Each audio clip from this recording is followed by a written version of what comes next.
Welcome back to another day full of beatdowns at Street Fighter League Japan, here for our very second day for our very first time for Division F. My name is Vicious, here with St. Cola, and just in case you guys just heard, or maybe thought you heard incorrectly, it is indeed Division F this time around. Now, of course, it being the second day of Street Fighter League overall, we still have to go through back and forth of all the round robins, and to kind of clarify exactly what we mean with the rule set, St. Cola, why don't you drop some of that knowledge for those of the cats that are just coming in this time? Got you. As you mentioned, we have two divisions this time, Division S and Division F. That's 12 teams that we have in totality, divided into two groups, 6 teams per. We are back to the round robin league format, which each team will play each other twice. Each team will pick 3 players in the first, second, and anchor matches. That's first, second, and third matches respectively. The way team will put up their players and characters and control type first for their game, and then the home side right after. That allows them to have a slight advantage to configure what they're going to see. And once again, you see all the new teams up here as well, including Yogibo Recheck, which I'm super excited to see today. Anyway, back to the rule set. We go through the first to one. I'm sorry, best of 2. I'm sorry, my bad. First of 2, first of 2, first of 3. Best of 3, best of 5 for the first, second, and anchor matches respectively. And if it comes down to it, we will have the tiebreaker at the very end to determine who's going to get the lion's share of those points with 5 points. We've seen that happen last episode. We might be seeing it happen again, considering how tightly knit, how close these teams are in the skill gaps. Now, once again, the top 3 teams that win out of their division will proceed to the playoffs, and the top teams from there will proceed over to the grand finals for the finale. I can't wait to see who's going to get the victory, because at this point, it's so hard to tell. Yeah, we're barely starting, right? We have so many different matches to go through. I think in totality, it's going to be 60. It's going to be 30 divvied up between the two, Division S and Division F. But again, the overall goal is to get the top 3 teams here to make it into the playoffs. And of course, the top team from each division will be facing each other in that grand final spot over into Capcom Cup of this year. Very exciting times. One of the best things that we actually have that is new to Street Fighter League as well, the addition of the big awards that go out towards celebrating the players, right? Which we will see in just a little bit. But for the most part, Yamato and Hameko-san are going to be kind of leading us into what we can expect for this season, actually for even scheduled for today, right? You can see the huge change-up in everything, even in the arena. Actually, this is my first time being able to really see it. We didn't actually have like the same type of view from last week. Being able to see all the banners up is really cool. It's the inclusion of a multitude of new teams. We have so many new faces coming into the league as well. It's actually kind of, it's a very interesting kind of like appeal now, because some people would have like their favorite teams going into it, but they had their like roster switched up. This overall creates a very exciting unknown presence at the same time, just because of the fact that, like, you know, your favorite team might have switched over, and some of your old favorite members are part of a different camp now. But all things remain the same. You will expect high octane action no matter how you spin it, right? 100%. You know, the fact that we get to see the best of land Japan go at it every single week, or pretty much every single week when there's not a CPT premiere, it feels really great to see the game evolve, the meta evolve. We saw it last season. We get to see it in real time out here. One of the best things about Street Fighter League Japan is that it's every week, action after action, and the reward at the very end is 8 million yen prize pool in totality, 5 million for first, 2 million for second, and 1 million for third, respectively. And of course, as you mentioned, 50 million yen, I'm sorry, 50,000 yen will be rewarded to those MVP players out here. Season MVP, Point Getter Award, Win Rate Award, Rookie of the Year Award, and of course my favorite, Drop Impact Award. If you're landing drop impacts on top level players, you definitely deserve that 50,000 yen. Y'all can do the conversion rates over there on your own, but it's cool to see these players rewarded for things individually. We've mentioned a lot of these players and what they've been doing. Like, for example, last season, Jazzy was like the Legend Slayer. It's cool to see these players now get rewarded monetarily. And of course, as you mentioned previously, it's not just about the money. It's about the pride of being the best in land Japan and going on to fight the US and EU teams next year. That's going to be the biggest challenge, right? You have so many talented players from all over. You have so many different types of metas kind of like developing before our very eyes as like the Capcom Pro Tour progresses. So this is going to be a very interesting kind of bout, right? We want to see how this works out. This is going to be absolutely live each and every week on their designated days on the schedules. Again, for all that information, be sure to check out Capcom_esports. But again, for the most part, you get to see the meta develop before our very eyes in comparison. This is the first time we really get to dive into how the Japanese top players prepare themselves for other events as well, right? Like you have Street Fighter League, they're going to be playing every week, but then you have like the big events, part of the Capcom Pro Tour, some of the big majors, right? I know Japan has their own major. They also have World Warriors going on as well, so it's going to be very interesting to see the meta develop each and every week, because then you'll be informed. You're going to be some of the most well-informed people out there as you're watching this, right?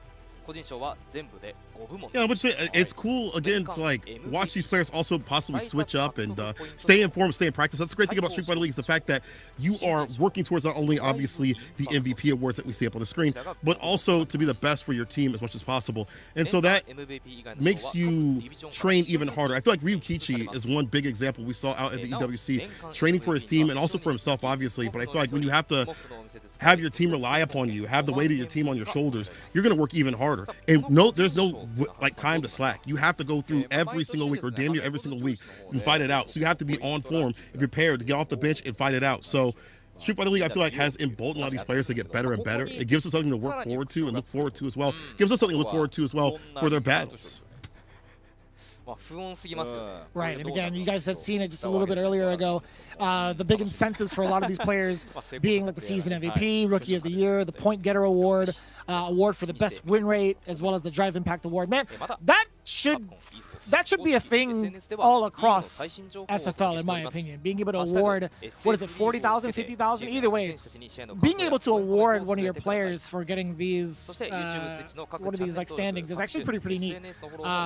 And it's starting to really like come back around towards like how much of the community gets like the payout, right? A lot of these guys get to see some of their favorite players get awarded for playing a certain way. A lot of these guys get rewarded for all the hard work they've been putting in as well. I say a certain way just because the Drive Impact Award exists, right? I swear, if I knew this was a thing, like if I were to get like a guaranteed Drive Impact off of a combo, like a second Drive Impact, like best believe I'm gunning for that type of award. But before I digress, let's talk about what's going on with the schedule in just a bit. Right, there's going to be so much more going on in the realm of Japan that we may not be able to like fully dive into. But what you can expect today, obviously, we have Yogibo Reject going up against Hiroshima Team Ikuza. We have CAG Osaka going up against VARREL, as well as Crazy Raccoon going up against the new and newly improved Belc FAV Gaming. Some hot action right here. In fact, I've been talking to people from around the globe in terms of what teams they think are going to take it or be like sleeper picks. Hiroshima Team Itsuka with the Hikaru has been looked at to be one of the top ones, but also we have to look at the fact that Yogibo Reject has a new addition, a brand new addition to Street Fighter League in terms of taking somebody from a different area, different country, and pulling them to the land of Japan. LeShar joining that team is definitely going to be shaking things up with that pristine and clean Ed. I hope to see that more often out in Street Fighter League. People joining from other areas from around the globe and creating some new shakeups as well. I'd like to see that happen next season, but I like that we already have the introduction right off the bat. And again, a lot of the times that we talked about being able to interact on an international scale, I think a lot of the times when it comes to a broadcast like this, they're very much so well catered to the audience in Japan. As you can see, there's so many different types of features, etc. But for the most part, if you guys are tuning into the English broadcast as you are currently right now, there's so much more to kind of like dive into. So feel free to hit them up, Capcom_esports, at least from the Japan side of things. But even be sure to hit up at Capcom Fighters for like the West, or even Capcom Fighters EU, I think is one of them for the EU region, question mark. But I mean, if anything, you can always hit up _Sankola, Vicious FGC. Let us know how you feel about this week's game. But for the most part, yeah, no, I kind of agree. You can see it on the banners, you can see it on the sides here, what the matches are gonna be like, who's gonna be designated for the away side. Yogibo going into it, that is actually one of the big ones that people are looking forward to. And speaking of which, We're going to get that introduction. Here we go. It's going to be Yogibo Reject. Coming in first, the Korean Golden Finger, LeShar, one of the most dominant players that we had over at the EWC, and also running amok throughout the history of Street Fighter V. But the High Priest coming in back for Street Fighter VI, Torimeshi, the other Dawson player that I was looking forward to watching while he's back, baby. Followed by the lightning fast Aqua, Kami extraordinaire. Had the luxury of watching him stream just the other day. He was getting ready.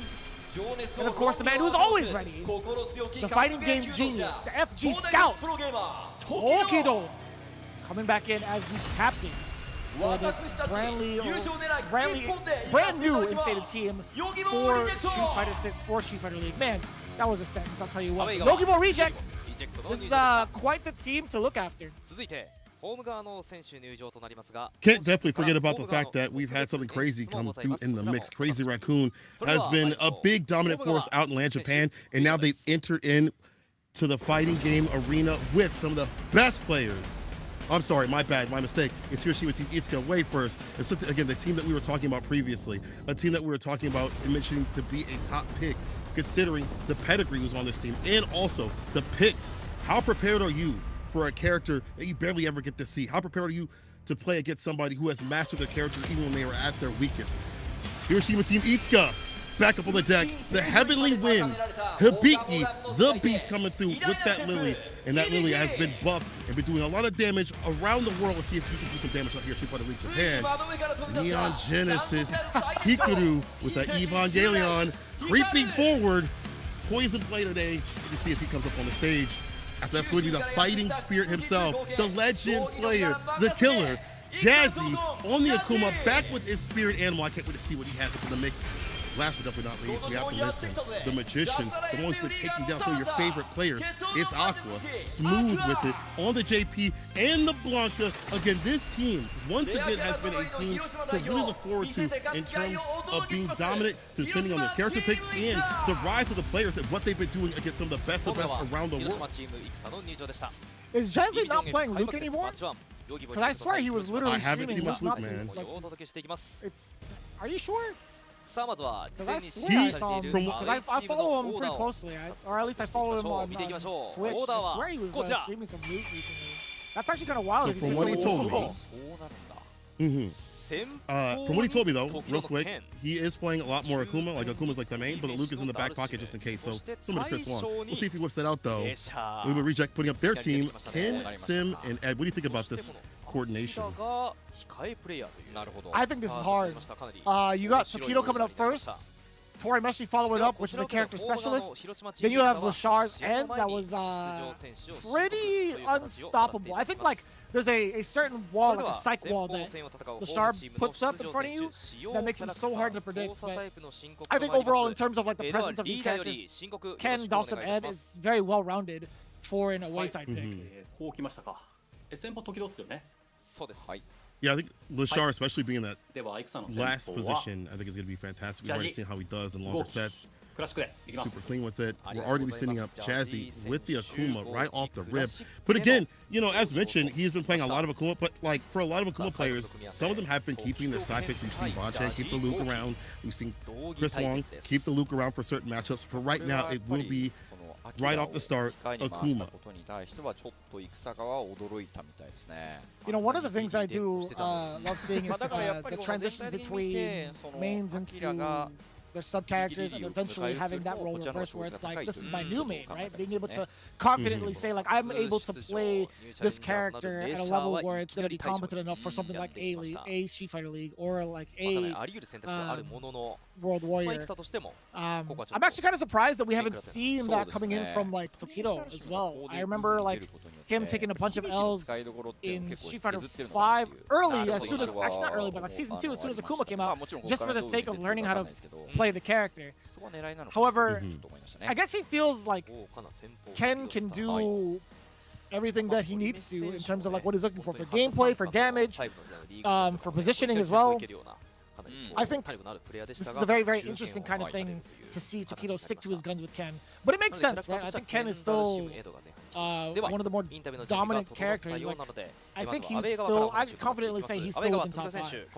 Whereas Jazzy, he's still kind of like fluctuating with the idea of like how to fully optimize a Akuma at this point, right? Just because he's been playing Luke for so long. And he's been looking for that character for so long. We've seen him in Street Fighter V, and he was forced to kind of go to Luke because he was way stronger in that season. Now, there's less of a disparity, but it's cool to see someone either stick to their guns or switch off to a character within a matter of months. And sometimes it just matters for the person and what they're looking for to do with the character. Toikido likes to just beat people up in the corner, and Ken is tailor-made for that exact purpose.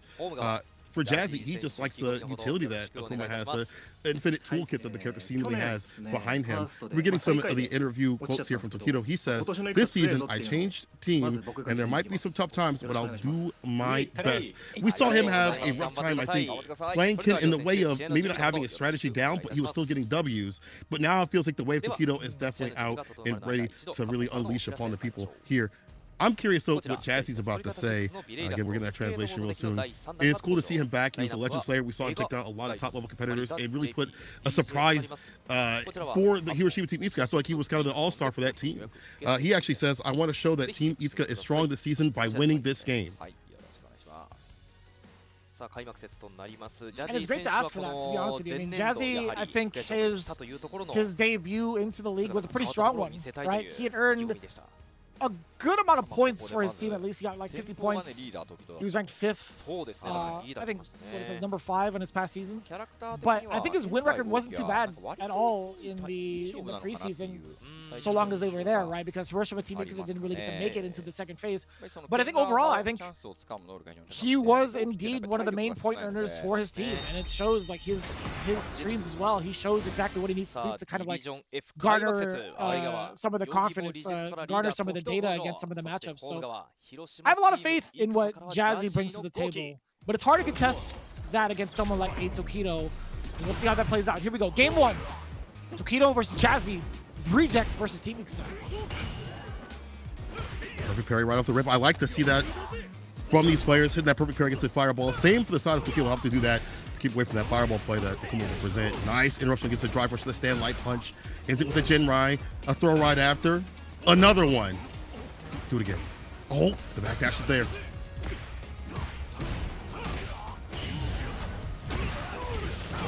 This is the time to take control if you're Jazzy. Side switch over. No, is this going to go for the Demon Raid because of the back roll? That's right. Toikido still able to manage.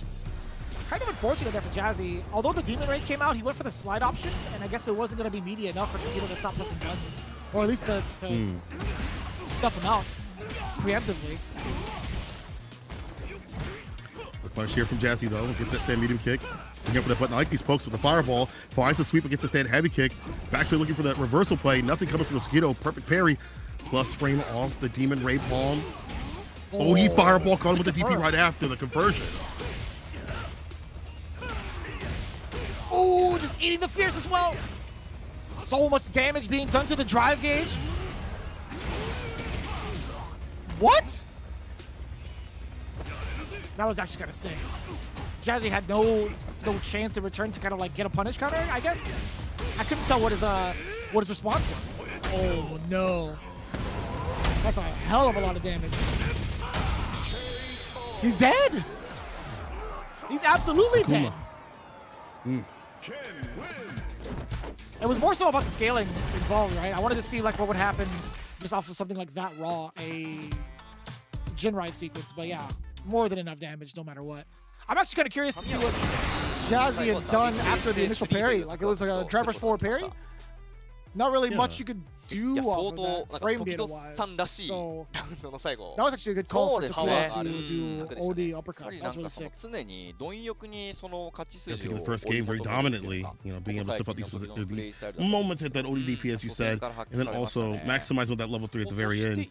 We'll see what Jazzy switches up though. I mean, this is one of those matchups that I've seen some of the players talk about. It's kind of hard because of the fact that, like, yeah, you have great walk speed as Akuma, but his crouching kick reaches so long so it kind of stops you from kind of walking in. We've also seen Jazzy, just in general, check the challenge with those wake-up jabs, with the jabs just in general. Anytime that there's any sort of movement, Toikido is ready with that fantastic jab that Ken has. And I feel like, again, like Toikido, just making sure that he gets the damage that he needs off of any sort of hit that he gets. It's been fantastic. There have been a lot of whip punishes. We've seen some knockdowns. We've seen something that gets a stand heavy kick, a stand media kick, but nothing in terms of putting Toikido on the back foot, I feel. So now it comes down to this. Do we switch to the loop? Do we switch it up to the loop? I mean, do you remember what happened in the very first round in terms of like the damage being dealt, right? Toikido got a single knockdown and majority of the damage. I want to say like 60% of the damage came in via throw. There wasn't really a lot that Jazzy kind of like presented, nor did he have the time to do so. So I feel like the first round, although this is not in the real sense of the word like of a wash, but I feel like in terms of like the information that could have been gathered, I think it was just like a wash from the side of Jazzy. It's like he didn't really get to play the game that he wanted to in order to like figure out what he needed to do for the second round. So with that in mind, I don't know if it's necessarily like a character selection type beat. I think it's more of a character selection type issue.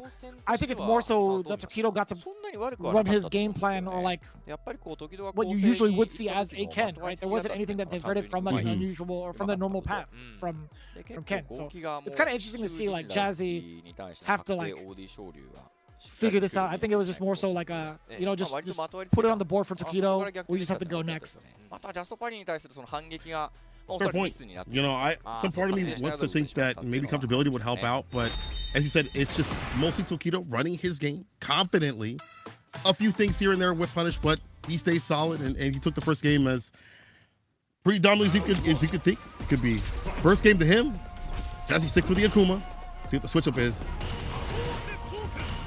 I mean, yeah, even taking into consideration the second round of game one, not really a lot to kind of show off. Jazzy again trying to check the drive rush primarily with the parry. As you can see, that's kind of how he felt susceptible into the previous game. But a lot of control from Toikido, considering the corner, the spacing, being able to drive rush forward as well without being fully contested from Jazzy. There's the jump in. Does get a punish counter on the fireball. Again, Kachi would kick drive rush. We'll be able to finish it here with no bar necessary. Toikido stays solid, builds up almost level 3 for this last round going down. And it just feels like Jazzy, once again, it's just outmatched in the neutral right now. The drive gauge is getting harassed. It's deleting him and keeping him from using that drive gauge for extensions, for OD fireball. The back throw. Drive impact right back, yes sir. Off the jab, was able to drive impact in rebuttal. Follow up right here. Tatsu, DP. Very meaty fireball as well. Now we get to see the control being shown off by Jazzy instead. What do you do to keep Toikido in the corner? It's so difficult to, right? Yeah, the low forward, just within range into Jinrai.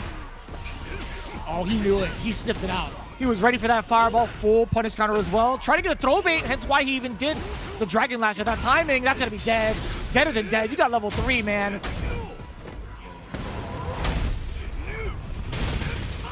Toikido taking down the Legend Slayer. First game, Yogibo reject. And man, once again, Toikido's running his game plan. And at the very end, I do like that Toikido went for the perfect parry, got the fall. It was hard to give the fireball pressure of a and it still is. But the fact that he was able to perfect parry at that close range, after seeing so many close range fireballs, understanding the timing, get that perfect parry and the corner carry right after, fantastically done. Toikido moves on.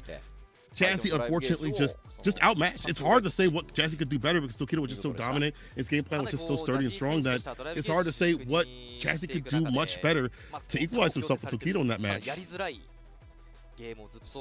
I really thought some of his takes were interesting on what to do against the drive rush. At least from what I saw in game 1, round 2, his option was to try to perfect parry, right? So that was information that was garnered from Toikido pretty early on, right? Being able to like see that one instance and then kind of bait Jazzy into doing it again. That gave him a lot of control in the first round of game 2. However, in round 2, I just think that was overall Toikido's active defense and like his tenacity in like the mid range to the close range. Between the ranges like 1 and 2, right? I think him trying to figure out what to do against like the fireball game, like he's already well practiced against the fireball game against Goki or Akuma, as you could already kind of tell. It was more so on like Jazzy kind of like to pull back on that strategy and try to be prepared to kind of let go of the positioning and readjust for possibly like a counter poke type of game with normals. Yeah, I didn't get to see that too much. I did like, again, as you mentioned, the fact that he was so good on active defense. We saw him block the meaty fireball and the tech right after, understanding Jazzy's intent. And of course, we see the corner K right there. So we see the tech throws up the side, not taking any throws to Toikido based off the ODDP. Nice and easy, the overhead, level 3 right after. Just a very dominant game from Toikido. Again, there's no reason for him to switch, I don't think, to a different character. He feels so strong with this character. His game plan against the players is really good too as well. He knows what they do against the characters themselves individually, even the ones as strong as Akuma, even close range fireballs. That's 10 points to the side. A Yogibo reject right off the rip. Who do you send up next from the home side of things? For Dalsim, I would say possibly. I think Hibiki would be actually a pretty good choice here to be able to close the gap. It's either you send in one of the crazy character specialists, right? I don't really necessarily want to see like JP. I would much rather see a Lily versus Dalsim. Oh, it's gonna be Aqua though. So I had a feeling. That's why I prefaced it with the JP pick. Aqua seems pretty comfortable with his matchup in general. I mean, like I've been able to like see him prepare for this. He's been streaming pretty actively. But again, I wouldn't have minded to see. Oh, okay, it's the Blanca pick instead. That also makes a lot of sense. I don't feel like the matchup was that bad for JP, especially as the JP players developed it last season. And this season, I don't think it's super terrible. But Blanca getting into this character, being able to slide through the fireballs, being able to be just a menace up in the neutrals still in general. I don't mind. Also, Aqua, the way that he plays is a very all-arounder with the Blanca. Like, he's not too wild, he's not too crazy, he's not too many points in just one area where it kind of hinders him.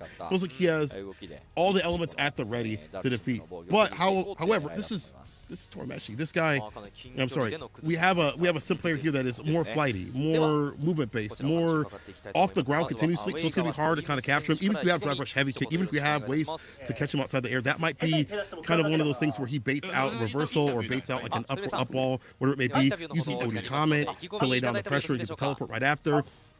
We'll see how this matchup goes. I'm curious to see how Aqua maneuvers around somebody who's so flighty and really on the ground. That's Torimeshi.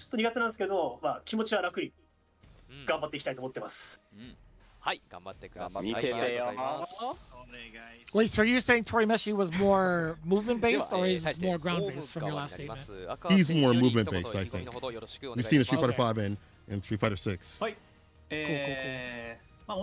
Yeah, I think there's a stark contrast between like his play and YFC Mochi, right? YFC Mochi is definitely active with normals, and he tries to suppress a lot of the 3 and 4 ranges with some of the heavier normals or with some of the fireballs. I actually haven't been able to see Torimeshi play outside of him like labbing in some of his streams. Like, I'll catch some of his streams, but I'm gonna be honest with you, man. Like watching Dalsim's lab stuff, I'm like, this is very character specialists of them. I'm not gonna be able to like really digest everything. So I'm just kind of curious what his idea is gonna be like when it comes to facing off against a Blanca player. Because most Dalsim players, I haven't really seen find a lot of success against Blanca. Either outside of like maybe pool play and like a weekly event in the West. Yeah, I feel like the wild nature of the character, but also like, again, the upward move that you have, the aerial approach that you have, that just leads to so much. And of course, the knockdown situations, the hops, it's just hard for Sim with slower normals to stop that. But Torimeshi, even if it's not like catching the streams, it's him posting a lot of tech. Shows me like he's like a technician when it comes to mastering his character. YFC Mochi is more willing to slug it out on the ground. Torimeshi always moving around. I feel like there's never a time where he's on the ground. Half the time it's like OD comment and jump light teleport right after. He is doing so many different things and so many different looks that it might be hard for even the Blanca player to catch. I've not seen him run this matchup in a long time, so I'm curious to see what his ideation is. So Torimeshi says Toikido did a fantastic job, and I want him to win as well. But I'm not good facing Blanca. So prefacing what you were saying, that he's not good at facing Blanca, but he'll do his best. Aqua says, I thought Torimeshi was in reserve today, and I want to make him regret playing today. Wow.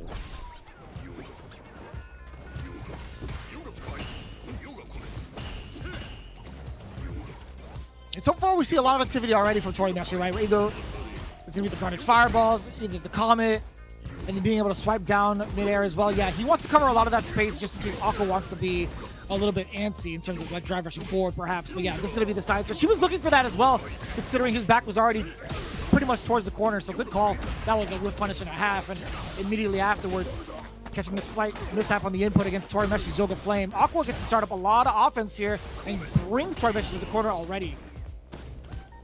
And keep him there though. Question. Preparing the fireball slide right after. We talked about these anti-fireball tools that block can present. Jump in, anti-air, yoga mount, ODDP, the bust out. Luck and nail at a distance where it's hard for Torimeshi to deal with. Oh, the down forward roundhouse is called Yoga Mallet? It's crazy.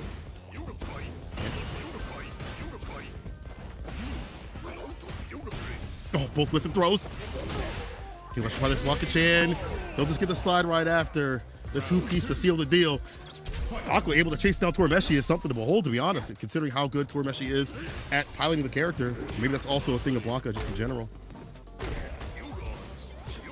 Yeah, that's really difficult to do, actually, man. Being able to keep him grounded is one of the trickier things. Trying to keep any Dawson grounded is one of the trickier things, but Aqua making it look so seamless right now. At least multiple throws over, drive rush forward, another throw at that. Being able to do it again. Yep. He's got all the drive gauge to spend. Do it again, why not? And the parry. Like that, he walked back just a little bit just to get the punish on the teleport. Another approach, caught that teleport, jump medium. One more hit to level 3 will be the victory. He's gonna activate level 2 here. Even better. Put this method the blender. That's too far. Oh, he's able to hit it with level 3. I can't believe Torimeshi actually went all in with a read like that.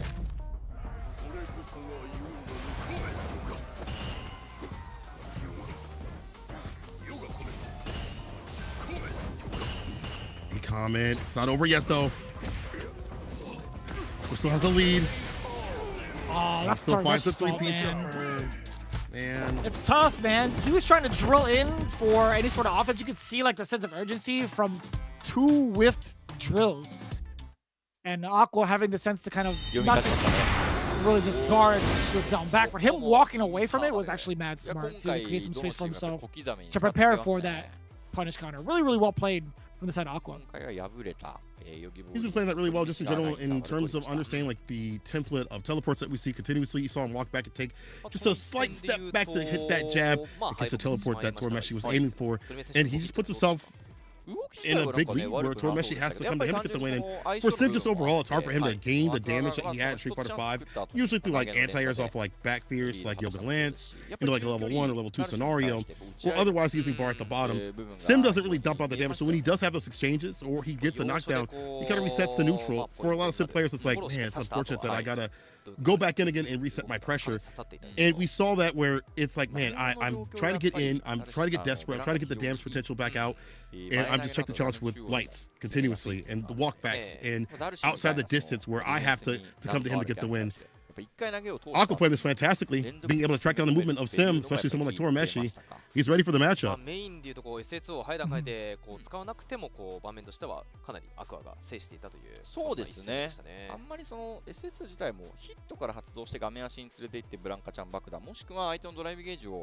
I was just thinking about like the normal that they decided to give Dawson back the back heavy kick, the anti-air. I still remember it being the first hit to like Yoga Legend, like the super from like Street Fighter EX. Animation wise, that thing was so sick. I really wish they gave him that kind of like super again, like an anti-air super that leads into something. Actually, to be fair, I think level 3 is the closest thing to something like the a former Yoga Legend, animation wise.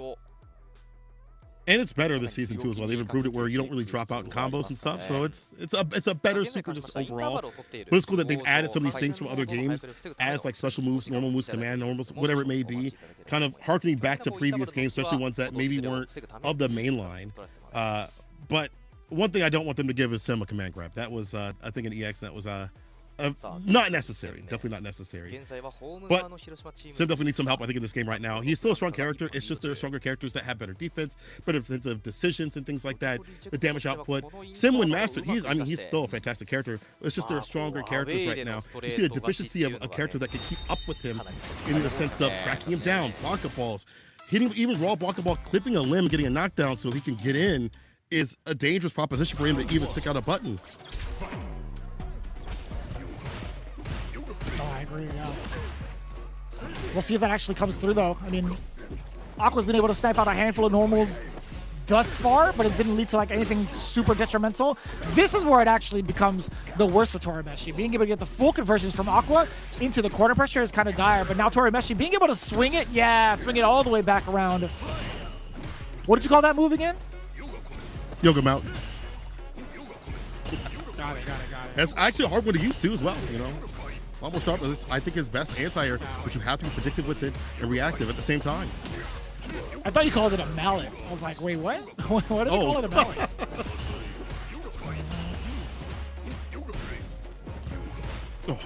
Jump fierce, trying to find an opening, trying to clip one of those limbs. Crouching medium punch, easy to whip punish, so you have to be careful sticking that out.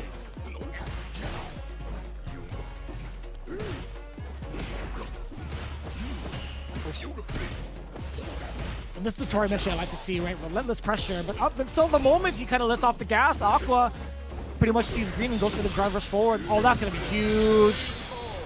Perfect anti-air into the level 1 as well. Plenty of damage on board into the carpet. Seems like there's more close teleports and fireballs too as well. The switch up has been more projectiles on the screen, making it harder for Aqua to read what's going to happen. The template of normals behind the fireballs, projectiles, and the teleports has amassed a harder proposition for Aqua to kind of smooth through. It's been death by 1,000 cuts until the very end right there to get that one with level 1. There we go, the block the ball, catching before he can come down. Jump heavy kick. Kick again, try to perfect parry right there, tap parry, punish counter, fireball, check over the throw. Oh, beautiful read. Too close for that fireball. Gonna get hit though as well. Can't activate the beast in the next block chain if need be. Coming in back with the drill is Torimeshi. Oh no, you try to float in front of him. That roundhouse was 100% gonna clip. Into the drive rush, into the throw as well. Aqua again, so hard to get him off of you. There's so many different looks that he could give you too. He's willing to take this damage every so often, right? Like, he's willing to take a few fireballs, a few limbs. You have to when he fights Sim. Like, it's hard to get a perfect on Sim because of the fact that he's got these long limbs, and to navigate them under, it takes getting hit to get a little bit of data. Nice fireball. That's the side of Torimeshi. That's definitely his behalf. Level 3, more than enough damage. Yeah, all we need to do is ensure the rest of the combo hits. Level 3. Yeah, I don't ever see that dropping out of any sort of combo. That's going to be Torimeshi tying it up 1 game apiece. More and more mental stack, adding on more and more, saving that bar at the bottom for these fantastic finishes.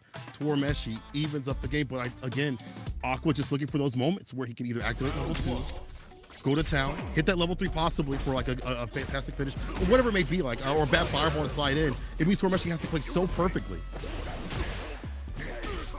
Yeah, we don't really get to see a lot of utility with the super art from the side of Dawson in general, unless it was like for the kill. Like Torimeshi definitely utilized that level 1 a little bit earlier, off of an anti-air for like really, really big damage. But yeah, for the most part, he's trying to be into like a situation where he can get some really, really big burst damage, right? But Torimeshi right now doesn't really need to worry about that. He's kept Aqua contained for so long thus far. At the moment that Torimeshi decides to go in, I don't know if that really pays off for him. There we go, okay. Really fortunate mishap as Aqua was also trying to move on in with the drive rush. We're getting a little bit stressed right here. Stress hitting back medium kick for the plus frames. Goes for the block wall, finds the jump fierce, and this will be the finish. No, I lied! But the crouching jab right after will square things away. Set point for Torimeshi. It's getting scrambly. Do not want to rumble in the jungle with this cat. And I mean that for Blanca. So you have to keep him contained. Keep the beast contained. Oh, trying to go for the heavy kick. Doesn't reach.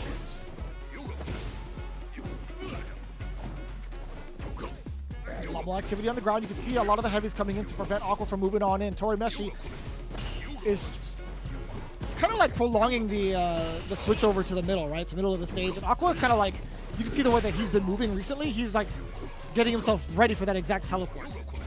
But that's even better for Torimeshi because he doesn't have to move. He doesn't have to actually go and commit to it. That is a big old snipe from Aqua. That was huge. Commit after the drill. Level 2.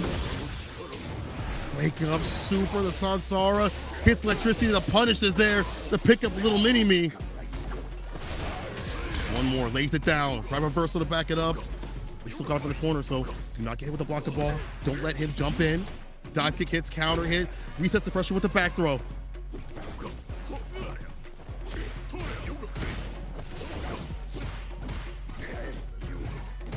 You can waste that bar. Run out.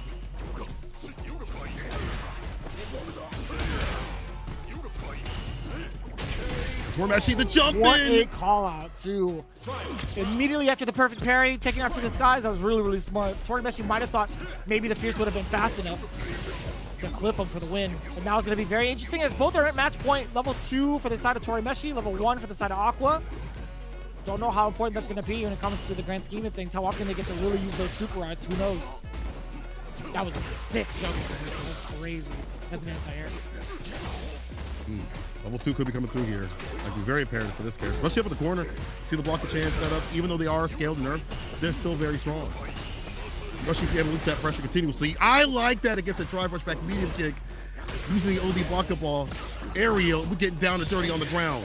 Level 1, he has done. Aqua has been so good about reading the rhythm of the limbs. We've seen the Blanca ball hit every so often. We've seen the anti-airs come through. We saw the jump in after certain sequences. And Aqua was chasing down somebody as flighty, as wild as Torimeshi.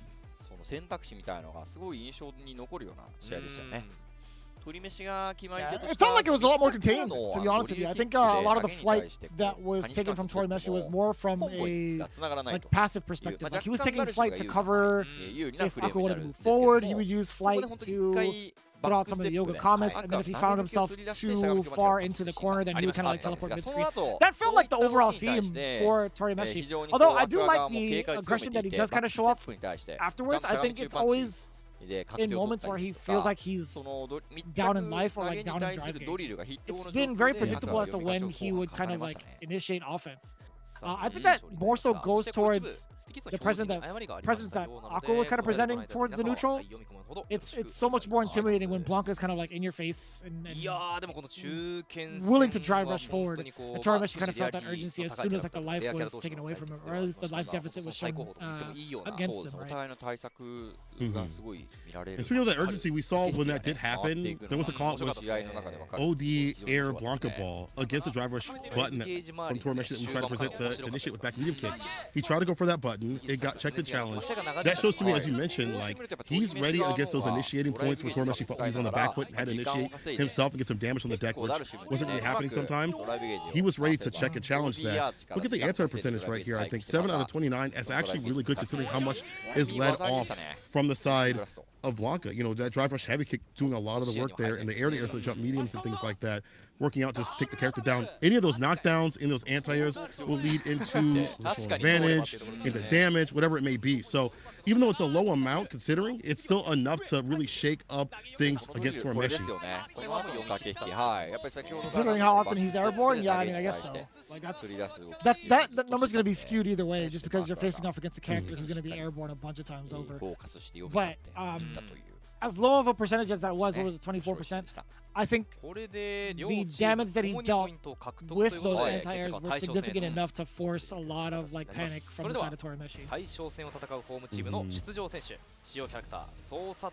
Final game, anchor match. So they're gonna send up. I feel like I'd like to see the BB. Oh, it says Hikaru. I like that. Hey. I actually just wanted to see Lily versus Ed because I personally haven't seen it. But this also makes sense. Yeah, that's me too. I think Aki can do a lot to suppress Ed's overall strategy, at least with like the fireballs and stuff. This is the match that should have been at EWC, right? But I will say, I think I really like Aki's overall kit, where she doesn't have to commit to like pressing normals as much in like the neutral. Actually, she doesn't have to ever press neutral buttons ever. She could just press what is it? She can actually go into like a Serpent Lash to do her pokes. She can force an awkward situation with her bubble. There's a lot that she can do to kind of shut down, or at least neutralize what Ed wants to do in the neutral, right? He could also do the same kind of thing. He could throw out the flicker. He could throw out a fireball if need be. It's very, very similar in stature, but yeah, I think overall, I think Aki can very much so fight this character on the ground.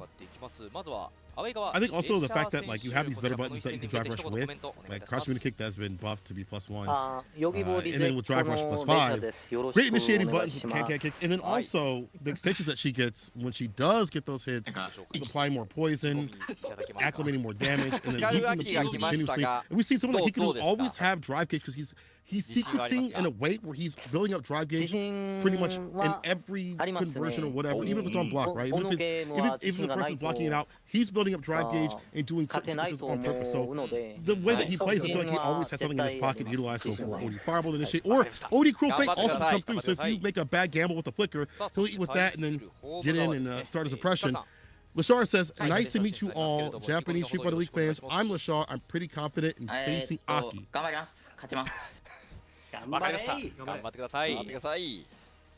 And LeShar's a sweetheart. Being able to talk to him like 2 times over at Capcom Cup, at EWC.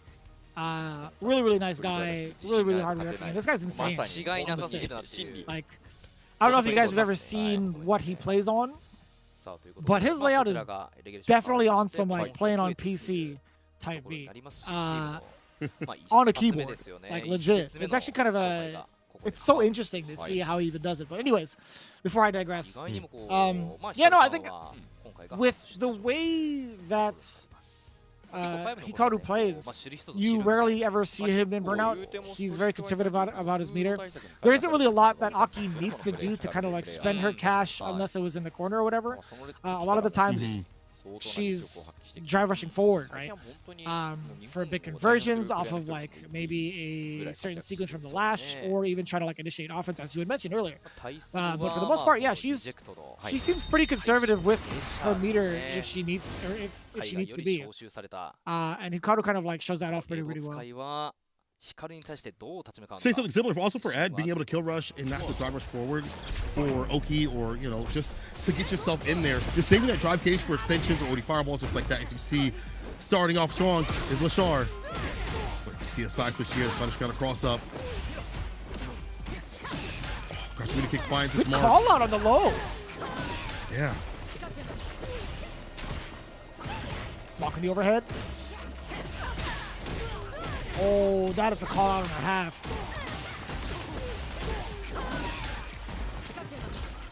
Apply the puddle one more. Looking for a bait on the throw as well. Damn, this was the most awkward round I've ever seen. It's not over though.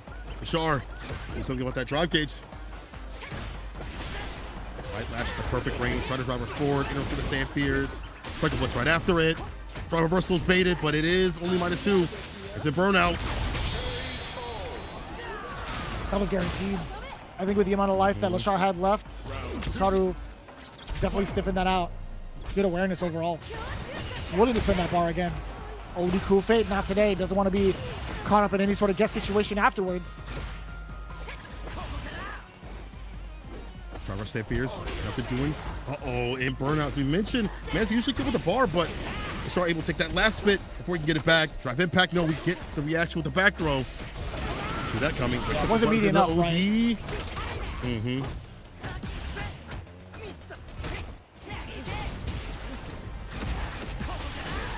Oh, that was still a punish counter? That was still enough time? Damn, that thing has a lot of recovery on it. That's unfortunate.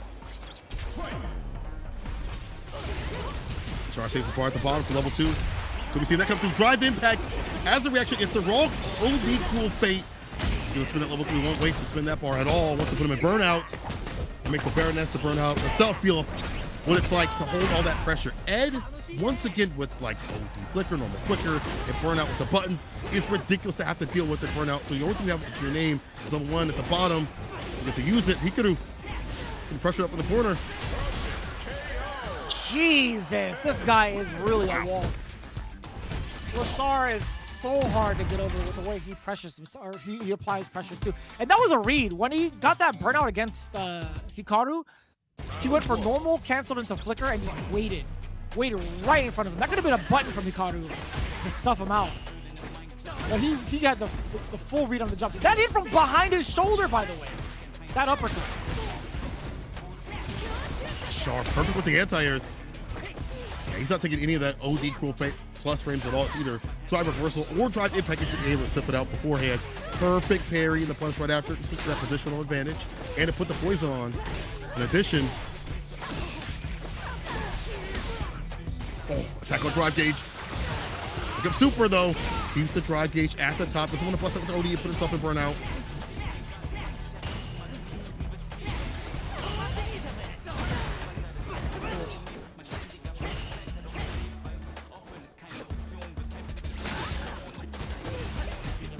The anti-air, having that poison stacked on, never mind. LeShar immediately firing back with the counter poke of his own.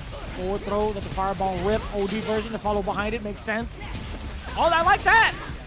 Oh my god, how many times over has he countered Hikaru's advancements with that drive rush? I think multiple times already. Yeah, feels like the majority, to be honest. Stop and stuffing like the drive rush, crushing medium kick, medium punch, whatever it may be that Hikaru was to initiate with. Oh.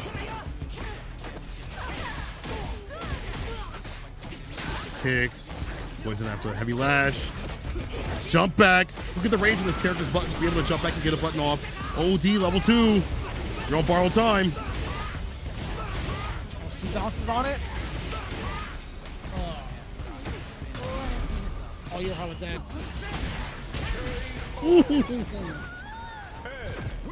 Kind of disgusting. Just snips out the super right after, man.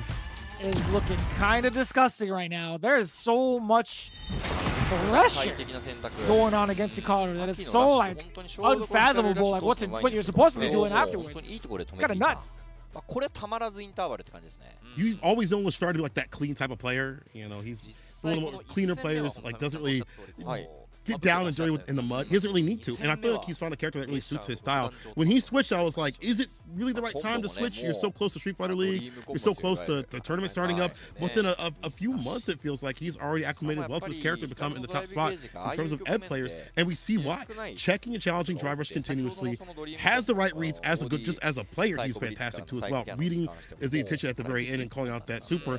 And then also dealing with things in the matchups. We saw how he perfect parried drive impact, the OD cruel fate, and maybe not always having the best follow-ups right after, but still ready to deal with it as a reaction. That's a big initiator for Hikaru. He loves to go for OD cruel fate. Jabbers points this out continuously. There are many moments where he wants to initiate with that plus from scenario, and LeShar studied the tapes. LeShar's an absolute unit, man. I don't know what it is about his work ethic, but this, I feel like, as good as he is, he still to this day rarely gets talked about, which is kind of like a little bit criminal, at least from the side of the West.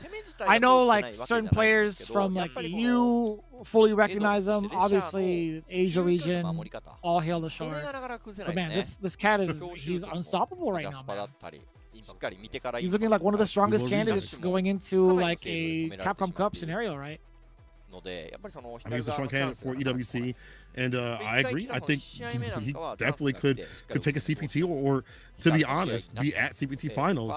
He's just found a character that he's able to meld with, and feels like he's evolving every time I watch him play it. It feels like he's getting more and more confident with the character, even in scenarios where it feels like most other ed players are not so confident, and he switches up what he has to utilize. You don't see like a lot of flicker in this matchup too often. You see it sometimes every so often to kind of check a little bit, test the waters. But it's been jump bits, it's been OD fireball, it's been drive rush initiation. He knows what to use, when to use, and jumps into the light lash, calling that out fantastically, reading the Hikaru buttons.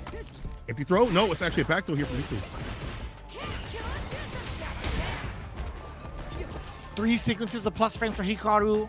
Manages to get shut down because of that drive reversal altogether. LeShar having the right ideas up until this point. That throw is going to be paid in full. You get the lash heavy version. You get the safe jump followed up. Hikaru trying to go for the throw, but now LeShar still stuck in this corner. What a juggle. Level 1. Bang. Was applied right after. Goes so low right after. Trying to press buttons, but he shouldn't. And not it. One more hit. The poison Reversal jab wake up, but that's why it's fine minimum. But I guess her buttons were too small to reach right there with the stand jab.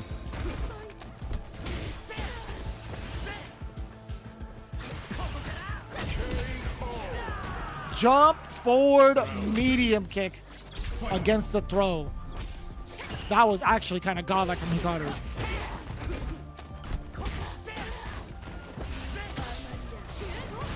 Combo knockdown, had a throw, OD fireball. The chase down has been fantastic. And the falls, he's able to get these medium and heavy lashes to apply the poison right after.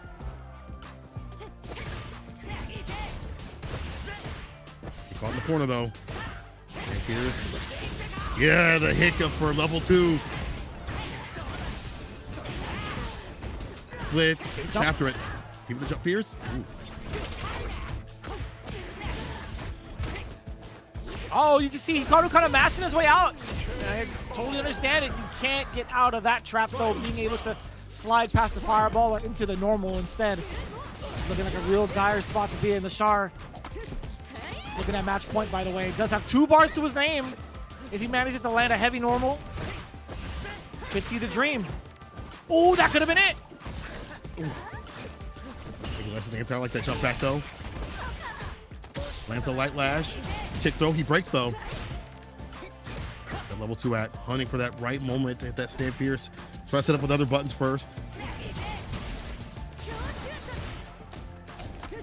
Cruel fate again. Applying the plus frames in the back throw. But Hikaru does get the back throw instead. Neutralizes a lot of that pressure. This is gonna be huge. Into the stage. Okay, I like. Perfect parry. The plus right there. Drive rush. Perfect parry again. Now it's Hikaru reading the rhythm. This man's buttons. It's gonna be level 3 after this. Oh yes, sir. Cruel fate. Cruel fate it is. As we have LeShar cooking up the competition pretty easily, but the perfect parries are spamming a lot of these buttons at some of these ranges, and the timings have been fantastic. Disallowing level 2 or even level 3 for coming through LeShar. See what the adjustments are. I love seeing the creativity with some of these. Hi. Seeing that whole sequence, like he could have been over and done with that sequence a long time ago, but he went full, like the entire route. That was actually mad impressive too. Hikaru was definitely a hard worker. We heard how he plays for 10 hours per day over EWC in his interview. We heard how he grinds it out, and even before we saw that, we've seen him on the stream playing constantly, running sets with the top level players. Even before Aki got buffed, he was one of the ones that thought Aki was like high mid. He believed in that character when she dropped, stuck with her, and is well rewarded. But some of this is not just about Aki being strong. It's about him being so prepared and ready to catch some of these jumps out, getting a follow-up that lands in a poison right after. So he's always taking away. So the next exchange is going to lead into damage. Even if it doesn't, it's putting LeShar on the back foot and being like, oh, I can't really press here because if I make a mistake, I'm going to explode for it. I wonder what his option select situations are mid-screen. Like if he were to like throw and it gets evaded via jump back or jump, if he's able to kind of like cover it with medium Serpent Lash. I don't think jab Serpent Lash would be able to reach in time. Not reach in time, sorry. Would not be able to reach because of the lack of distance.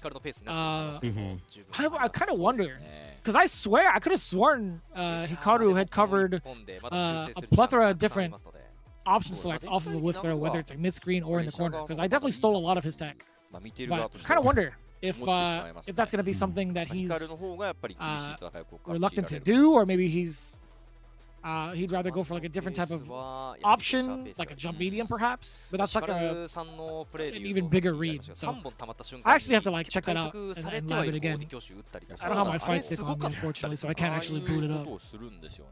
On the side of the other monitor, that does sound like a fun thing to see if he can go into, because that'd be like a great thing to like catch all these jump backs that have been happening continuously, that have buttons behind it that lead to damage too for the side of LeShar. Like it's been helping him out. So if you can cover that, I feel like he's covering so much of what LeShar wants to do in terms of his buttons on the ground, the jump back defensive options as well when he applies the plus frames, and it's less waste of OD gauge, which I feel like Hikaru was spending a lot of gauge, a lot more continuously. We saw him go for OD Fireball and then OD Cruel Fate. It feels like he's having to expend quite a bit more than he usually does just to get in against the likes of LeShar. That shows LeShar is, you know, a very strong opponent, obviously, but it's kind of worrying to see what's going to happen to Hikaru, because it's like, if you put yourself in burnout, we see what this character can do.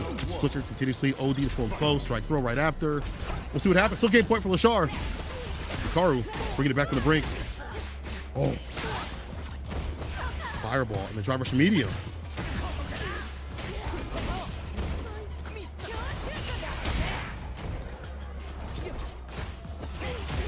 Already, LeShar was looking pretty drained up until this point. Perfect time for a commentator's curse. Hikaru has to kind of reassess, has to kind of hang back just a little bit. Nope, I lied to you. Drive rush forward, a couple of lights into the heavy lash. Command dash forward.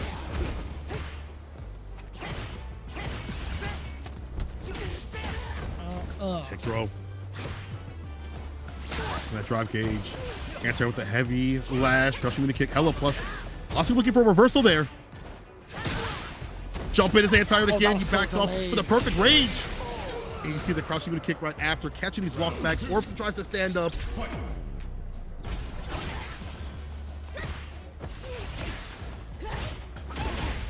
Oh, that is a side switch and a half. LeShar absolutely not ready for it. Then again, I'm really loving the pockets that LeShar's playing at with some of these mediums, man. There's so many opportunities where he catches Hikaru off of a counter hit and manages to claw his way out of the corner. That timing is different than what it was earlier in the set. Try to adjust. The perfect parry after the minus frames. Knockdown, going for a throw. No, we wait for a little bit. Hikaru definitely is one to use that level 1 to hit that reversal. Empty throw gets a parry. Punish counter. Another one. This one gets it done. It's set point here for LeShar.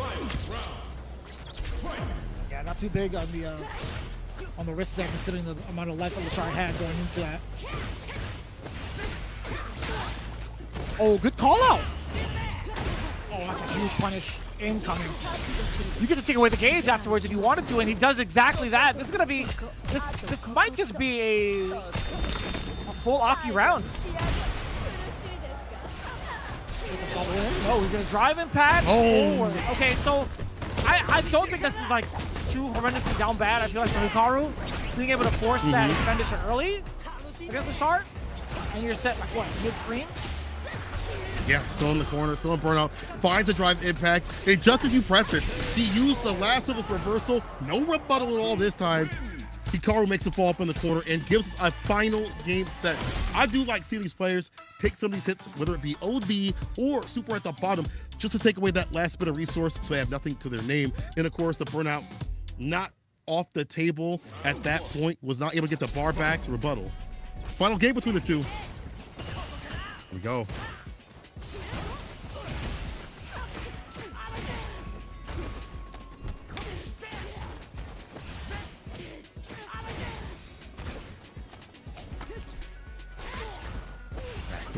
A huge shift over from Hikaru.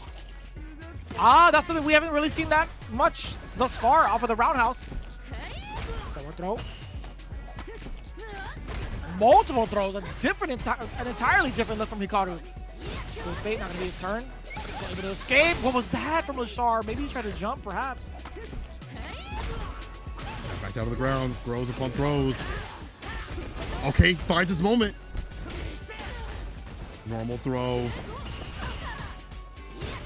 We got bar to utilize here. Drive rush, crushing medium punch. Trying to find an opening. No anti-air, no problem. Hikaru. And it is hard with this character. The fastest anti you have is 10 frames, so you have to be predictive and reactive at the right point in time. But LeShar missing a critical anti-air leads Hikaru to set point.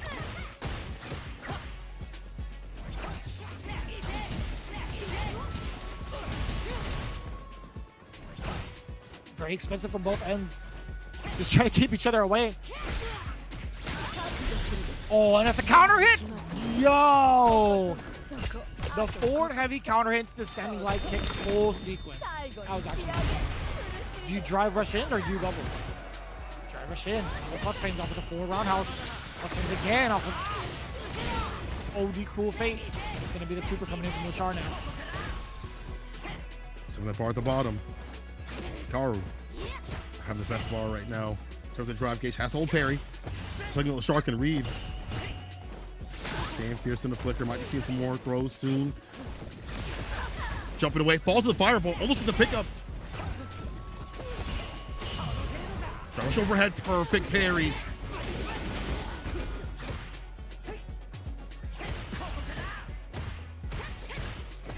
Drive rush. Oh, sorry, doesn't get the burnout. He sure does.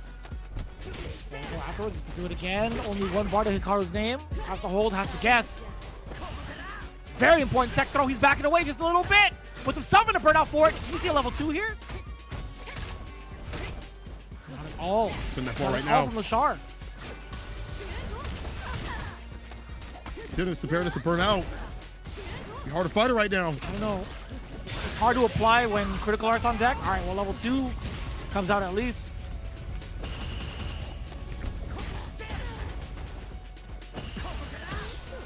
We're hit the technical throw. OD fireball is actually Hikaru with the light lash right after getting the explosion.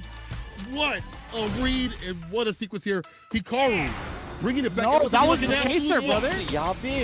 Almost chaser. That was fireball. No, it's chaser into the follow-up. Yeah, because she does get that after the quarter circle back punch. Yeah, she's able to throw in forward punch and get like the follow-up. My mistake. Because if she was able to do lash immediately afterwards, that would be so broken. That would actually be so insane. But good awareness, dude. Right after the Nightshade pulse, or I guess the OD version is like Nightshade. No, yeah, the OD version is just Nightshade pulse, and then like the follow-up is Nightshade Chaser. That is actually, I almost cussed him out for that. That was actually kind of insane. My mistake with the awareness though. From Hikaru, bringing it back to as well. From what looked like a very terrible set, being able to read things with perfect parry.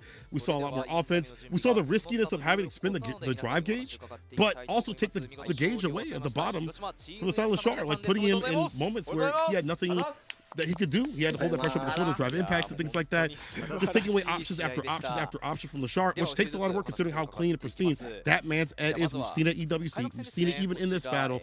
But as he starts deleting options off the table, LeShar is more and more on the back foot. Hikaru taking it for his team. 30-10 right now. Hiroshima team Itsuka. Man, entirely different team, an entirely different look. With like I would say like what, 3 of the 4 in a brand new roster. Not too bad, man. But we are gonna get the winners interview. Actually, I don't. Was Aqua part of Ikaza last year? He was, right? I actually don't remember. Let me double check before I messed that one up. Yeah, he was part of the season last year. But seeing this whole change up of players has been really beneficial. Having like the two the two specialists on your team of Aki and Lily, that makes you like the biggest threat, in my opinion. That makes you like the biggest wild card. No, I agree. Like, who do you go to practice those characters when those are like the best players in your region or around the world, to be honest? Besides the fact of like other players maybe in the US that you get to find, or in EU, there's only one and one there. You have to travel for CPT events.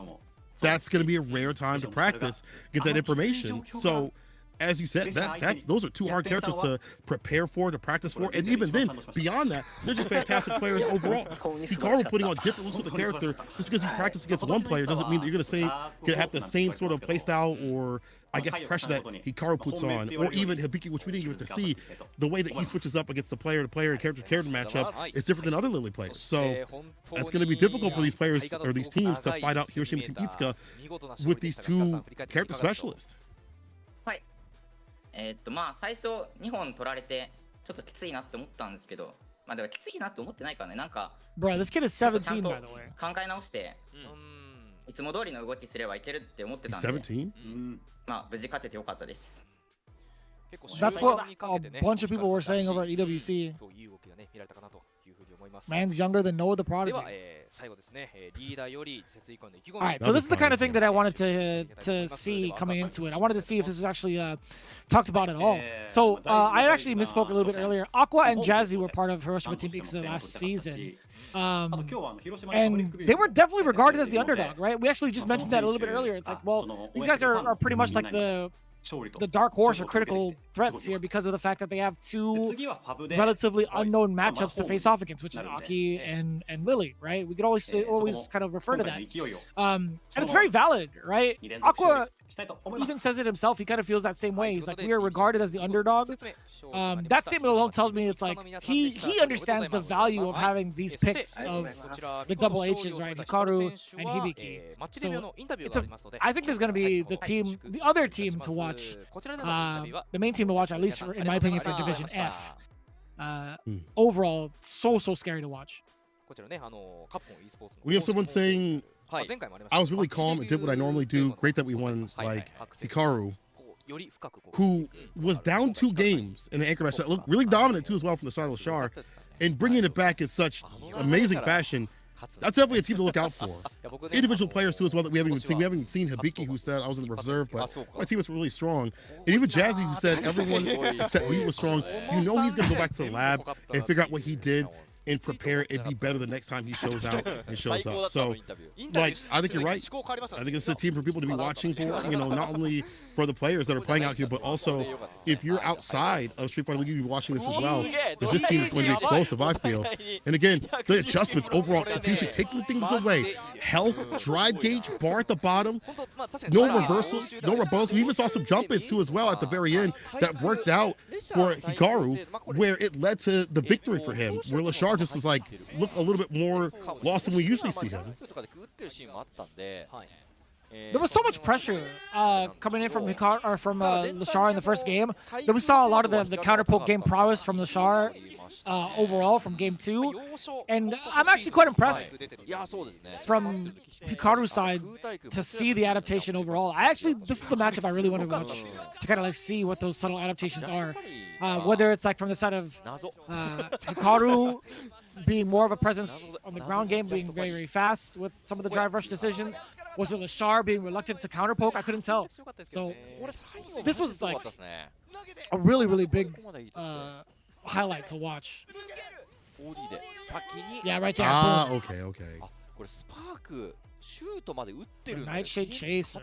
Very clutch. And he did that mad late. I don't really get to see it that often, but hey, I get to see Team Itsuka gain 30 points for their team, 10 points. Yogibo Recheck, a team that had one of the best introductions for a team in Street Fighter League, I think, or most esports teams, going down to a team that has historically maybe not made the results that they'd like to have. Hiroshima Team Itsuka, now the team to look for, despite the pedigree that's on Yogibo Recheck, shows you, again, just how high the level is Street Fighter League, and Street Fighter 6, and Land Japan, how close everybody is in terms of like their skill level. It's not just blowouts. It's not just, oh, this team's going to take it because they've got Toikido on their team, or they've got LeShar on their team, or what have you. The composition matters, the strategy matters, and the players themselves obviously matter as well. Again, that we've mentioned, it's hard to tell who's going to take it, not only for the entirety of it, but who's going to take it in between these teams. Yeah. And it's not a bad look either. I mean, this is only the very first set of games, right? They have to do a double round robin overall, so they'll have another chance at redemption against Hiroshima Team Ikuza with the positions change around. They get the home field advantage at the next meeting. So who knows, right? I think with the overall composition of Toikido, Aqua, Torimeshi, and LeShar, I wouldn't doubt seeing them within like the top 3, in my opinion. Just because I really like their composition of characters. We have yet to see Akira, by the way, wielding one of the best characters that we could ask for with Cammy. So who knows, right? It could be a Ken, Cammy, and Affair majority of the time. Sometimes you'll have Torimeshi kind of throw it in the mix as well. So we'll see. We'll see how that goes. In the meantime, that's Hiroshima Team Ikuza that gets the first part of that ordeal. The first set of points, 30-10. I think that's our very first 30-10 exchange thus far, because day 1 with Division S, it was all like mostly blowouts. No, it was actually back and forth ties or like one blowout, right? That's actually pretty wild. Had a 40-baller and a 2-tie game scenario for both the teams yesterday, or last episode, I should say.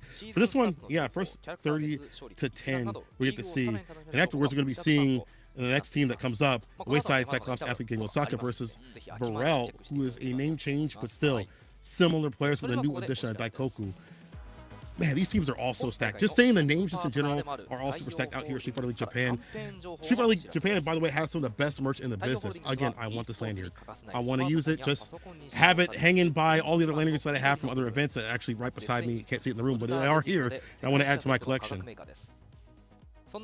Yeah, no doubt. Again, a lot of the times when we talk about the Japanese audience, the Street Fighter League has really stepped up their production in terms of like being able to interact with a lot of the audience members, and the audience members in same kind of like show that exact support too. They actually host a lot of these caravans, or actually show up to a lot of the caravans, are constantly proactive on Twitter once the show goes live.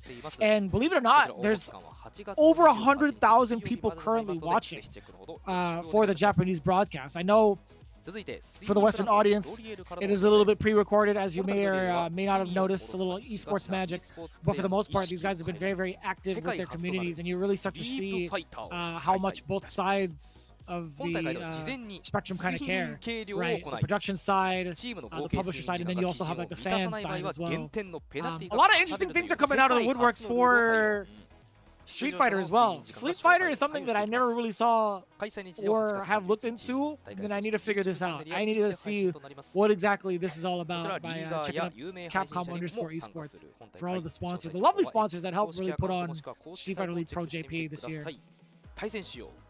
Listen, all I know is I would lose this fight expeditiously. This is not a fight I'm going to win at all. To other people, but there's a reason why, because Street Fighter League is still going on and still hot as hell. We have Psychos Athlete Gaming Osaka versus VARREL coming up next after this break. People, don't go anywhere.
Here comes a new challenger.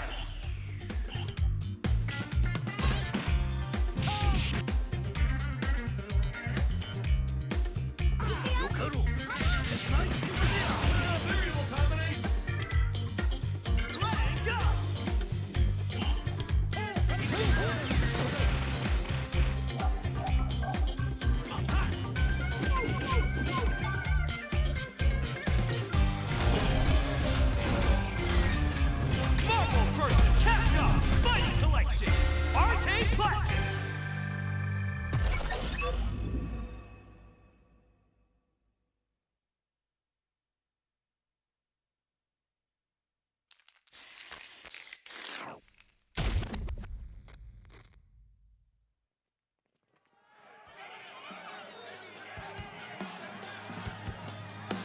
青パオカフェ開店記念ゲストとして来店したケイだがこの男がいるとやはりそこが戦いの中心になってしまうのか。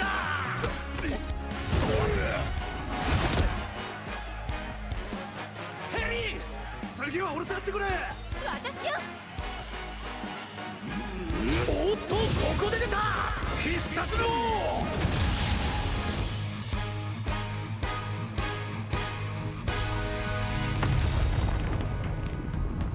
バンダット決まった。勝ったのはやはりこの男テリー・ボガード。オッケー。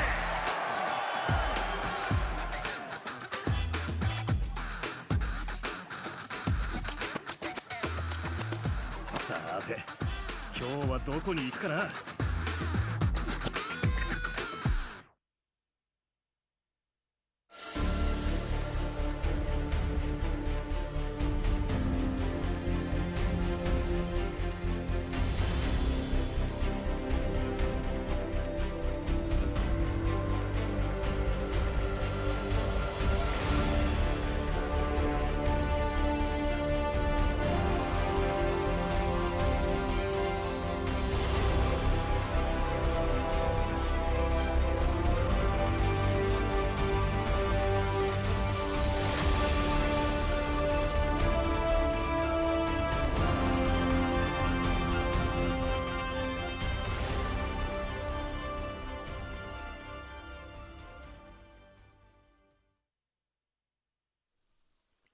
Street Fighter League returns, and so do we. My name is Seiko. I'm joined with Vicious. Our next match is going to be away side. Cyclops Athlete Gaming Osaka.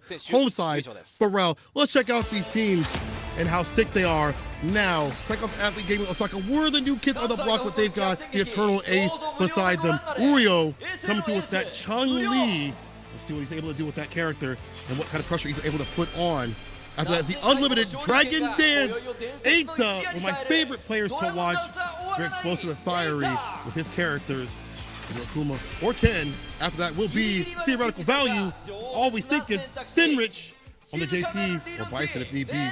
Probably more the Bison, I would assume these days, considering how strong that character is. Last but not least, it's going to be the extraordinaire, the man of defense, the iron wall that is Goichi on the Chun-Li, but I also seen him run some of that Akuma play. We'll see what happens today. This is our away side roster. A lot of folks have been talking about Goichi primarily for his amazing and astounding defense, backed by a very, very competent team. But let's see if the home team has something to say about that. The new kids on the block coming in now. Team VARREL.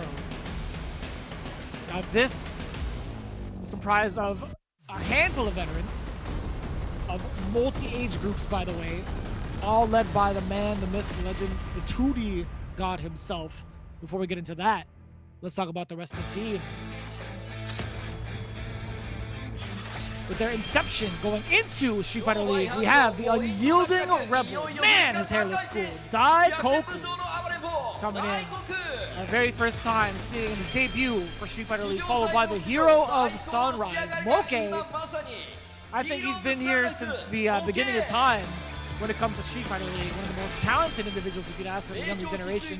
Followed with Mizuha right behind him, the Prince of the Rapids, coming in as aggressive as always. I've seen him stream just a handful of times. And of course, we talked about it. You know about him. It's Mago, baby. It's 2D God. And he's sticking to that moniker no matter what. Because that's, to be honest, probably the coolest thing you can ask for. But that's the composition for Team VARREL. It's up to them right now to figure out what they need to do against the current version of CAG Osaka. But man, one thing that is consistent is the facial expressions that you will be getting from Mago every time the camera's on. I swear. It's always different.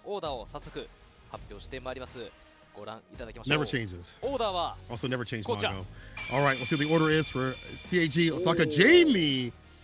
Really? Yep. Very much so. I've been looking forward to this. I didn't really get to see this at all from like his most recent streams. This comes as a very big shock to me, but when production had put it up, they had put up the order of what characters are going to be happening or going to be coming up. I was like, are you sure? How often have we seen this happen? How often have we seen any Jamies? As a matter of fact, in the realm of Street Fighter League, I guess Street Fighter 6, let alone Street Fighter League, right? But yeah, that's gonna be the pick for Uryo. Who do you send up to counter against Jamie? You know what I'm saying? Like that's gonna be like the biggest question. It's gonna be. Yeah, Mago actually said the same thing. He's like, you know what? Who do we send up against someone like Jamie? Like he almost want to go Daikoku, but it's Mago himself. He said, I'll take care of the surprise pick myself. Okay, Mago with the jury. I guess this makes sense. You have the fireball to lay on the ground to stop his ground approach with driver save fears. You know, you can go button to button, band to band with his crouching kick, his stamina kick as well. Yours is pretty good.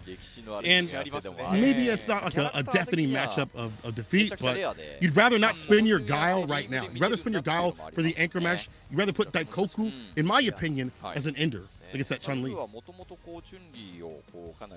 I can respect that. That makes a lot of sense. There's multiple characters I feel like they could have thrown at the anchor with like maybe the mirror match from Moke. Moke's Chun-Li is so aggressive. I wouldn't mind like the Kami pick also coming in from Mizuha. But I mean, having Guile, I don't think it's like too bad of a choice against a Chun-Li. This one, however, I think I would have liked to see perhaps Guile versus Jamie. I would have liked to see like how that interaction would have gone through from Uryo piloting this character. But I don't mind like the JB jury pick coming in from Mago overall, I think like the ground control is going to be there from the side of Juri. I think our normals, as you had mentioned, are going to be more than enough to kind of like counteract against what Jamie wants to do, reach the same type of normals.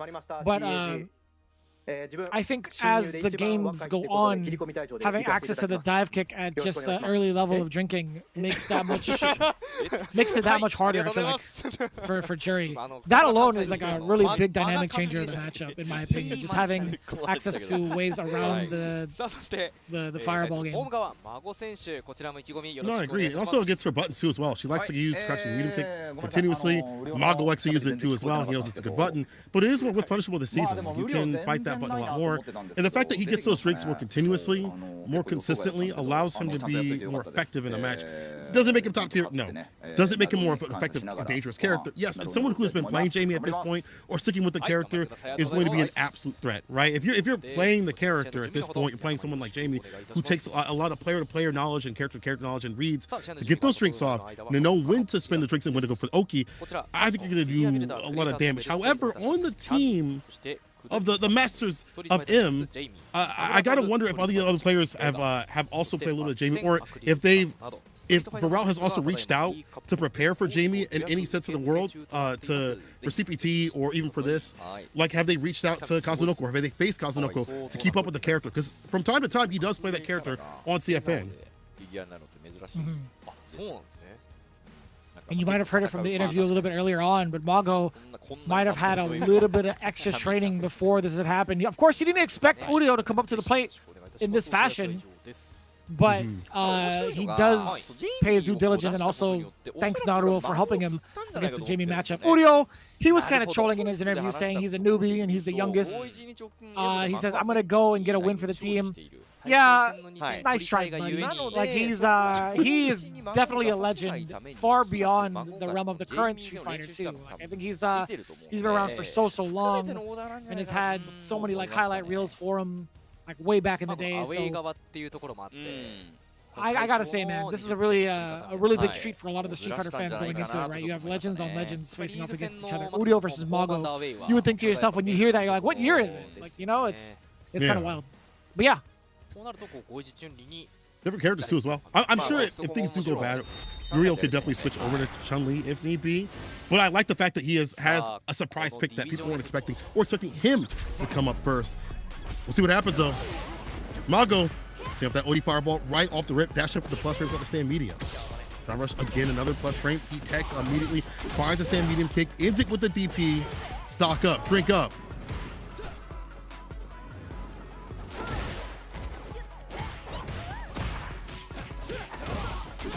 What a block. Already a big and game a punish changer. right We after. talked about it earlier, right? Two of the things already mentioned. We have the dive kick and also access to the target combo for even more routes to get yourself into either damage or corner carry. That leads into even more drinks as well. Free flow kicks. Crouching with a kick comes through safe and sound. Stocks up the Fuajin right after the throw. Could be a fireball? No, just a dash up, just to wait to see what Wheel does. No anti-air. But he just fine with the counter. Crouching light, crouching medium as the opener.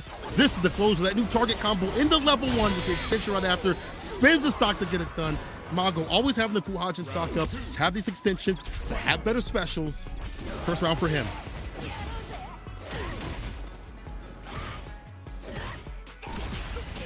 Oh.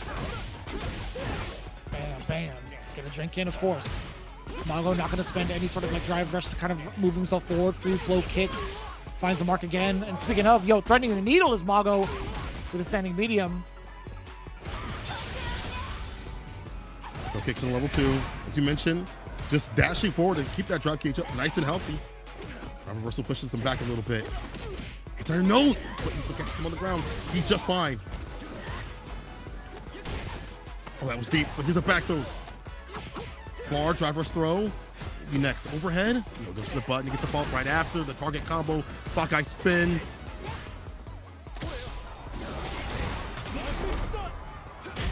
Damn, it looks good. Very expensive, but also well worth it. 100% killed this character. So, and all things considered, Urio getting that while in burnout. Sure, he could have done like maybe like a knockdown into a block string and get himself like level 2, etc. We've seen the kind of clips that both Bolt Strike and Hatsune have been putting out, but level 3, if it gets the job done, might as well go for it, right? 100%. Tap the rounds. ODDP is tired of taking the plus frames. Stocks up right after. Uh-oh, too much tap parry. There's a throw right there. The trade. Stand fierce, harassing. He has to take the hits and not be put in burnout, which would be way worse right now. Foot dive, burnout. How do you survive? The anti finally comes through, and Mago uses the pinwheel to close things out. Pretty confident start here from Mago. Overall, you're gonna see him kind of like move on in against Uriel to kind of force some of these awkward situations. Whether or not he could like contest with the normals, but just like that again, going in with a jump in instead. Ground game's already so strong here for Mago. He's been layering on the offense with the fireballs, throws them continuously. Stand fierce, another grip. Fireball again. It's so hard to deal with up in the corner. Try to pick out a DP. You gotta worry about stand fierce, that crushing medium kick, the fireballs right after it. It's also difficult. It's one touch right now. I wonder if that was like a missed opportunity for a dive kick because he did jump heavy at a weird timing. That's a great start. To get a drink. Oh. Get a punish counter. Uriel. Or even just at minimum harass the drive gauge, right? I think that's the idea. Mago going into the feng shui, he definitely could have gotten it off of a box string either way, but Uriel, he had moved once. It was a big confirm from Mago. This is going to be a really interesting safe jump setup. I lied to you. All right, well. Still, he has to go to position. Dive kick, tries to... Actually gets the counter. Never mind, he's fine. DP ender. Arrow on point. Jump fierce. Back over the throw. He's in burnout. That OD fireball has been ruining the neutral continuously. And a dash up, stand fierce, foot to face ends this man's life. And it is Mago, the 2D god, pulling through. That fireball disallowing any sort of palm or driver stand fierce or even driver sort of pressure has disallowed that aggressive play that you would like to have with Jamie to start off the round, get the drinks going down. So when you start taking those tools again off the table, it just diminishes what you can do right after. And it allowed, I think, for jump-ins to happen more often than not. It allowed the corner pressure to happen too as well. Nice and early. Mago pretty dominantly done that matchup. He knew what to do. I guess the workout with Naru definitely helped out. We were wondering if he could find a player to play with, and looks like he did. I gotta really chalk that up too for towards Mago and his fundamentals, towards like with punishing a lot of the counter poke attempts that Uriel had presented. One of the biggest things as Jamie that sets him apart from a lot of the cast is having a 5-frame heavy, and one that reaches very, very far, and a multi-hitting one that kind of like gets rid of the sort of like drive impact pretty well. That reaches pretty far to kind of stop, like, to kind of use it as a counter for like drive rushes as well. But if you're gonna counter poke as Uriel in those situations, like he was throwing out a lot of medium kicks, standing or crouching, or even like medium punches, and they were just kind of like whiffing, right? I wonder how much more of a difference it would have made if Uriel had decided to like commit to like a heavy punch, right? Because it's not gonna be punishable. It's fast enough to interrupt and possibly net you a counter hit in those instances, and it's far enough so that you're not susceptible to like the big whiff punishes if it's immediate and the opponent is crouch blocking, right? So we'll probably see those kind of instances in the replay, but for the most part, I like Jamie's kit. I don't think he's that bad of a character right now. It's just a lot of players are not really like spending the time as much to kind of dive into it. But for the most part, he feels like a really solid character this time around. Like I like his access to drinks a lot more often. His damage output is still there, but it's just a matter of like getting access to it early. I think that's like the biggest thing. It's like the biggest question is like, what happens if the Jamie player never gets his drink, right? I think that's a valid question. Yeah, if you stay sober, like right here, like Mago preventing him from even doing anything up in the corner, harassing continuously. We only see one drink, and when he was doing better, he was drinking a lot more. Obviously, being able to have more access to more toolkit, target combos, and things like that. But we'll see how that adjustment comes through throughout the season. That's 10 points on the side, VARREL, and that is Mago leading the charge. Let's see who comes up next. Whole team will be pulling up their characters and players next. We'll see Jamie though, but Benrich on the Blanca, who do you send up? はい、はい、です。ブランカですね。はい。ということは行くか。行くよな。中堅はモケ。チュンリー。クラシック。ありがとうございます。さあ、モケチュンリーの登場となりました。なんかすごいですね。なんかスタントみたいですね。 You guys are dorks and I love it. I love 宮瀬がフェ every ニッチ bit ブラ of ンカ it, to be 対 honest with you. I would love to just hang out with Margo someday. 行くよなって言って誰も反応してなくて、そうなんですよ。 It's mad. That guy's mad funny. 誰やねんと笑ってましたけど。これがバレル It's gonna be Chun-Li. ということで皆さん楽しみに。I wonder if this matchup got better because of the fact that one of the more prominent buttons of crouching medium punch of Blanca got more whiff punishable, more interactable. The reward is still there, obviously. So if you're swinging it out and it works, obviously gonna get what you need. But you can't throw it out as much as like a stop sign button as you did before. I know obviously you can deal with her fireballs. You have the slide. You have many other options as well. You can deal with her crouching medium kick with the air Blanca ball. There are other options that Blanca presents, but I wonder if the matchup got slightly shifted over, at least a little bit easier for her, being able to deal with that button overall. Like even one button could definitely change up how a matchup flows. I think both these characters got hit pretty evenly in regards to like the changes, like overall nerfs and buffs. I think the biggest nerf changes that you see from both is how much meter they build off of like their level 2s. Going into like even more meter for the next sequence is actually pretty important. But for the most part, yeah, I think the damage output from Blanca nerfed significantly in terms of like the damage scaling off of like Blanca-chan.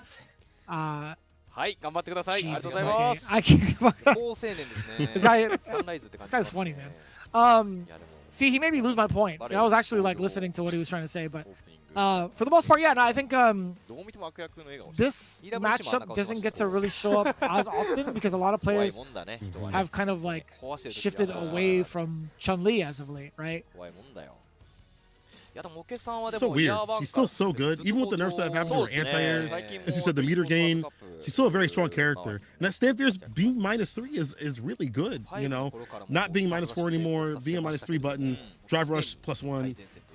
It's a really good poke tool. It's a fantastic tool. It harkens back to Street Fighter 5. Maybe not as bad as it was in Street Fighter 5.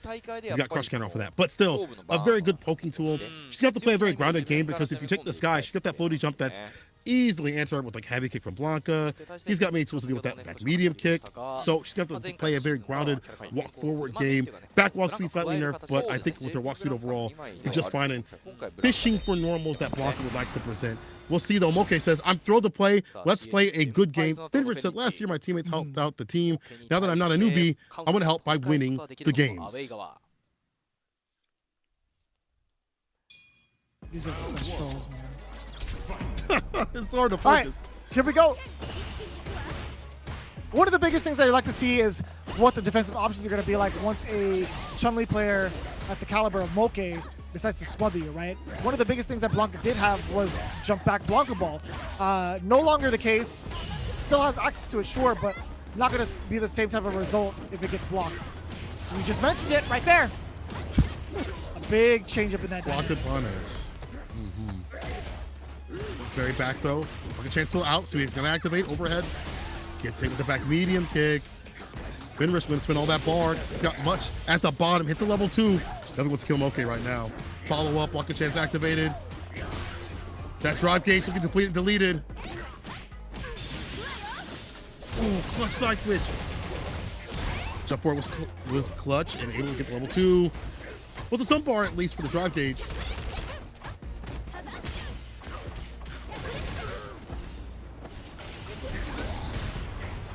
Ooh. I think he could have landed with the drive impact of his own, but Moke, I don't think he was reassured that his drive gauge would have came back in time. Blanca trying to wait!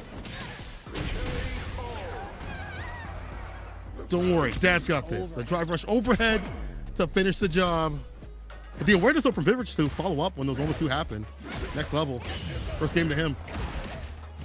Don't talk to me or my son ever again. Get the lift up afterwards, lift upper. Again, the strings, the perfect parry comes through. And his son's having a good time. It's the jungle gym. Oh, too far for the electricity? Zone, man. Yeah, he's baiting. COD. Reversal jabs. Legs. Resists the pressure of the crouching medium punch into fireball. Runs into the legs again. He's at level 2. So does Finrich as he pops it right now.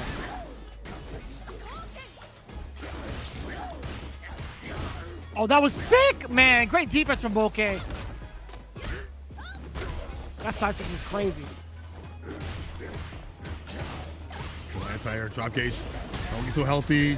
Darvish anti-air had the kick. Doesn't get the sweep right after. This is fine. Perfect parry again. Will take quite a bit of damage. I would imagine hitting the level 1 at the very end here. It's one touch. Dead. Moke can still do it. Ah, but it's so difficult. He was staring down the barrel of a gun, essentially, with that Blanca ball while he was charging. That's actually mad rough for Moke to even try to react to that. There's no way. Yeah. Stressful situation, Blanca ball variants, and you have to hit that super. And if you are wrong, you die. Finrich putting himself in the proper position to take these rounds every single time, it feels. Having a lead and keeping it, even despite Moke's amazing defense. Some of the makes that we've seen. Perfect parry. Forget the defense of Moke. The perfect parry in play right here, calling out the strings that Moke wants to use. Getting the positional advantage to back row.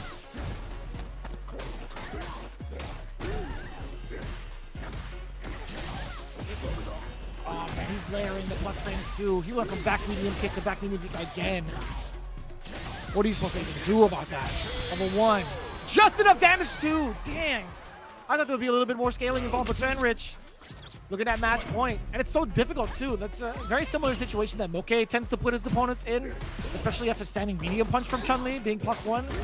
Blanca having access to that similar type of pressure makes it so much harder. And Finrich back throws thus far. Stick with the counter hit. It's a lift off here. Lashes up, looking for the reversal. It is OD Blanca ball. Perfect parry now for the side of Moke. Corner play coming through, double dashes up. What's the reversal? What's the rebuttal here from Finrich? He's been blocking it out, crouching me to push, drive rush, hop, side switch, perfect parry again. This man knows it's a blue kind of day. He knows when Moke wants to press.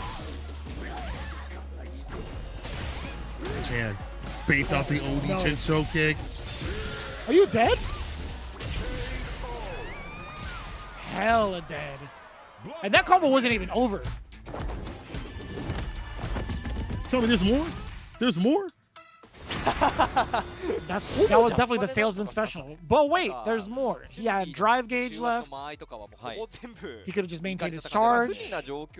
He was definitely cooked.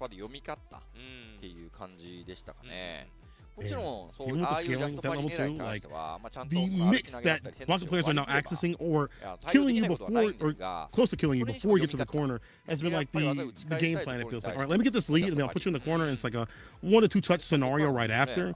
Like it's no longer I'm trying to kill you with level 2, but I can put you in a scenario where I touch you and you die.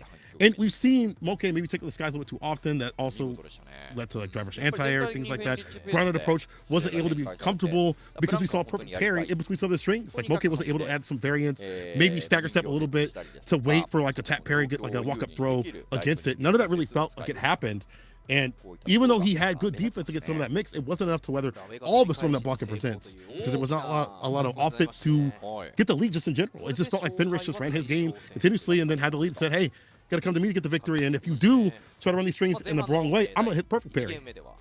That's what it felt like. Just to kind of add on to it, there were moments where he would kind of like end his strings into like electricity and take the guest parry into a sequence that allowed him to act again. Right, we've seen that. I think I would imagine the replay would highlight that over.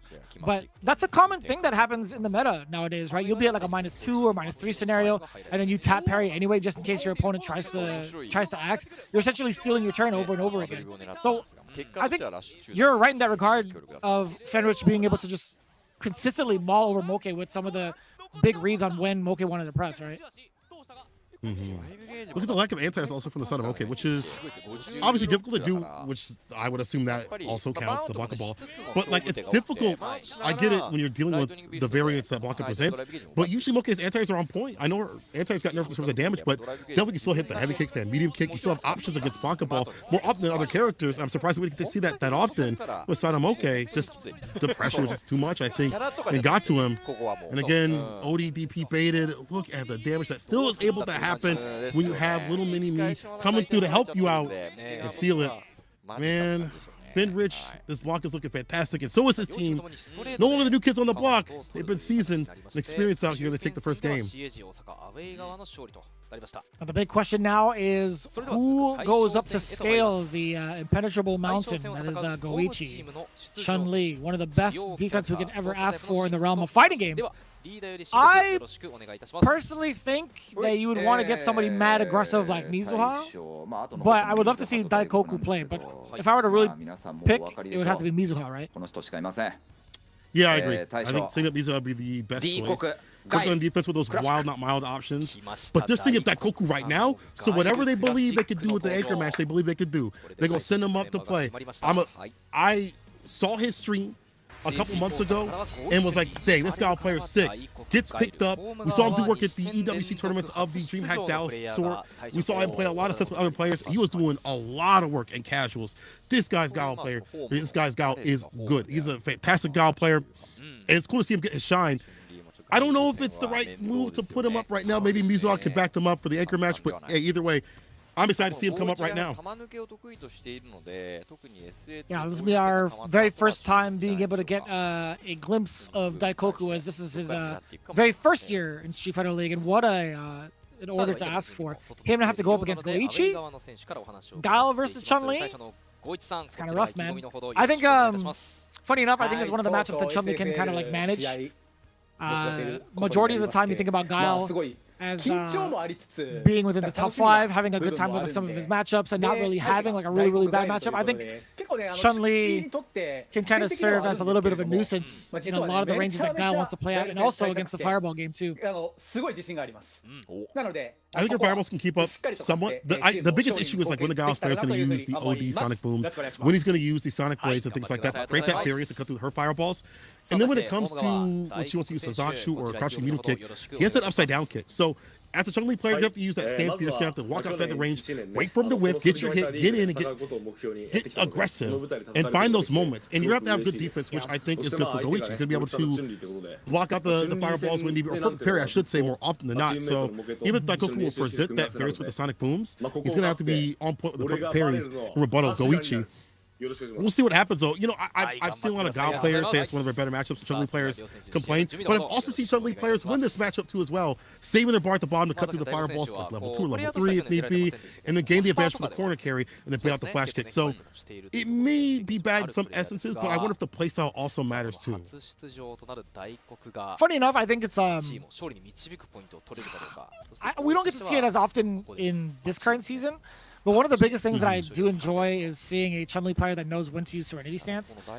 Serenity Stance being able to go under the booms is a really significant deal, because not only does it evade pretty well, but it's like you're able to reset the timer, the Fireball timer against the Guile player, and also still be within threat to maybe press a normal afterwards because you're still in Serenity Stance. So that's one of the things I hope to see a little bit more in the matchup. Maybe Goichi would be able to use that Serenity Stance, especially against a moment where it's like, you know, level 2 comes out. How often do you see level 2 come in from Guile to like chip away at a burnt out character? Pretty often, right? So I think Chun-Li having that Serenity Stance, being able to duck under it, is a pretty significant deal. Goichi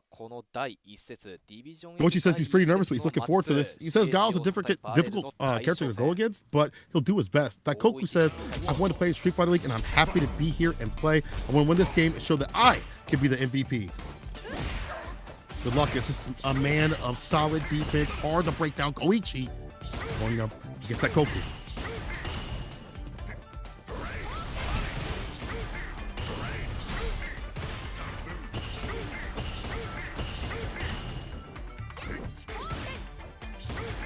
This is the kind of pace you could expect. Going to catch a Hazatsu.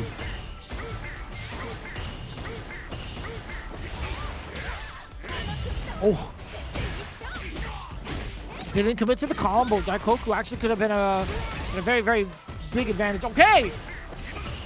A big risk assessed. He went for that flash kick, 100% confidence in it. He's definitely more of an early riser when it comes to Guile players. A little bit the flash kick early in the set. Let that rip more continuously too. Perfect pair though for Sonic Goichi. He understands the game plan of dealing with Guile. Oh, but there it is, the upside down kick. Using the Sonic moves as a bait, changing up the timings, and inviting that Hazanshu, putting this man at burnout with the punish counter upside down kick. Suplex. I lied to you all. Daikoku's looking so clean. He doesn't need to scale the mountain. He just needs to chip away at it. So brother, I am the mountain.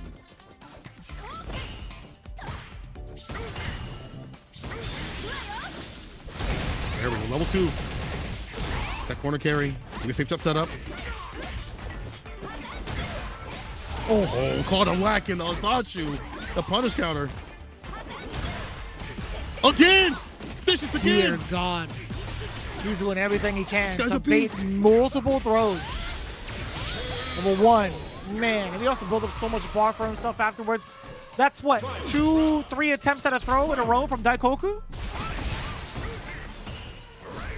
Look at what happens. Too active on defense. Gets got. Goichi definitely did his homework. Oh, Daikoku. Okay, overhead deleting the Hazanshu off the table. That was actually kind of sick. I've never seen that interaction before. Yeah, really.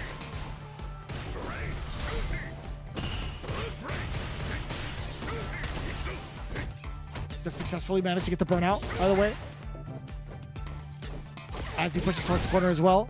Man, that knee bullet ending right in front of Goichi. Yeah, that's totally fine from both ends. Oof. That was sick too. Oh, my man, styling and wilding right now. Triple drive impact. He wants that award, Vicious. I mean, that was smart. There's no bar left from the side of Goichi. He's in burnout currently. Like, why not keep doing it? I think that was a very, very good decision from, or a good awareness from Daikoku, and continuously sequencing the drive impacts correctly as well. I thought that was really, really well done. Daikoku playing this matchup is incredible. Like, I feel like aim for the drive gauge, obviously, as you do as a Guile player. We see the Hazanshu getting checked and challenged with the upside down kick. We saw the various with the Sonic Booms also inviting the Hazanshu. Like, you see maybe a slower one, then a faster one, and then Goichi incorrectly reading. He's been going for perfect parry, but when he tries to get aggressive with it, when he tries to get active with it against the Sonic Booms, he gets blessed with the upside down kick, and now that may make him more pensive to run that option, allowing Daikoku to kind of walk him down or be more comfortable with the Sonic Booms. And then the variants too as well. Sonic play, as we talked about, OD Sonic Boom. You add those on, and her Fireball can't really compete with Guile all the same. She has to use OD, and that's a big waste of bar that you don't want to use as a Chun-Li player. That's like a fortune that you'd rather use on drive rush conversions after like mediums and things like that. It's a waste in comparison to what else you'd like to use it for. It's hard though. I mean, when you have somebody who's consistently trying to like melt away your resources, right? Like, what else are you supposed to do about that? I don't know, to be honest. With Chun-Li players, yeah. You know what? Back to the Serenity stance thing that you were saying before, I would like to see that variance to put some pause into Daikoku's mind a little bit. I'd like to see that. I think you had a good point with that. Yeah, that was a situation that was like so niche. I don't see how often that's going to be coming up. Nor do I like the idea of like trying to reset the Sonic Boom timer with like a neutral jump. So like, we're thinking about perfect parries. Sure, that's like probably the most optimal thing you could do to stuff out a fireball or like prevent a fireball. I don't like the idea of neutral jump because Chun-Li's jump is kind of floaty. That only allows the Guile player to kind of like move on in and make it far worse for yourself. You lose the estate war that way. So it's like, what else can you really kind of choose to do unless you preemptively throw out maybe like a Hazanshu against Daikoku, but that's like a guess, right? This is a very good example as to why a lot of the Chun-Li players don't prefer to fight this exact matchup. I thought to myself, you know, maybe Chun-Li would have had a good time traversing past like fireballs, etc. But I always forget about that one key component. The upside down kick from Guile is just such an important tool in this matchup. And it's been minimal risk because the range that he does it at doesn't seem like it's something that Goichi could simply whip push. Like, look at that, perfectly spaced. Let's get the sweep though. Goichi trying to get the knockdown pressure, but it's pushed back to mid-screen with the Sonic Booms. And he weathered the storm. The maze of booms, a buffet of booms. Can't get through.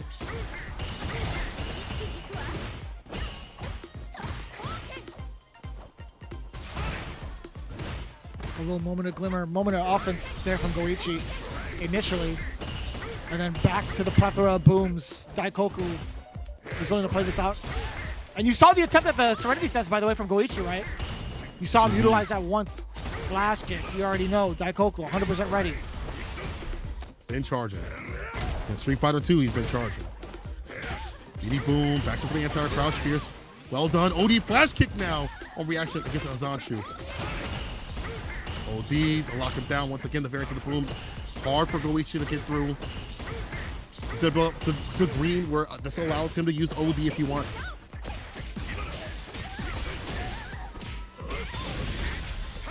Oh no, Sonic Hurricane. Daikoku is the wall himself. He said, I am the wall. Smooth transition into that level 1 to get himself round 1 of game 2. A lot of unique challenges thus far up until this point. Yeah, that was a really, really big call out from the side of Daikoku. Risking it all off of that OD flash kick, but level 2 back behind it. Okay.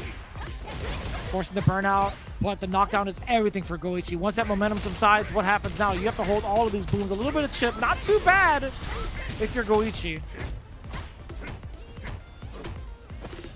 Does have the super to get through, but maybe would be willing to. Oh no, the walk underneath gets the legs. Easier to do this season, I believe.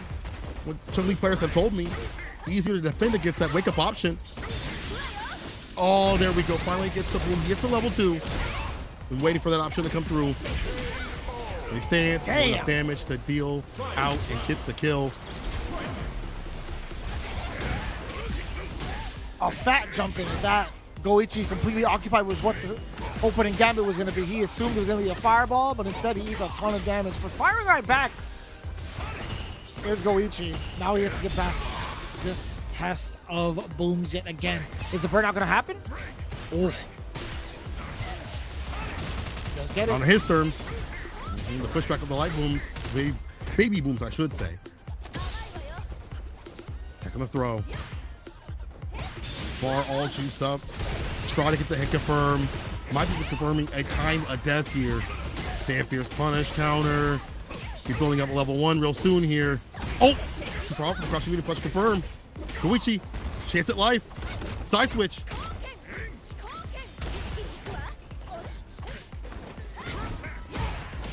Oh, you're the bait with the side switch. Oh, he wasn't ready for that. That's going to be all Goichi. That was actually a very, very multiple unfortunate mishaps from the side of Daikoku, more so than it was Goichi's presence on offense. That was actually kind of a bit of a scramble as soon as that side switch happened.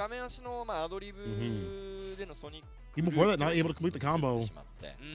Daikoku wasn't able to round it back, True. but that just shows the essence of Goichi being able to stay solid in the scramble situations. And I do like him going for that flip. That's plus frames right there. It's hard to challenge unless you're preemptively going to the air and looking out for it, for her feet off the ground to go for like an air-to-air or air throw. And even that's pretty dang hard to do in the moment. We haven't even seen that option this entire set, so he whips it out at the very end, makes the flash kick whiff, and gets a nice little punish right after. Goichi stays solid, but again, I don't think Daikoku is doing anything terrible. It's just not finishing his play.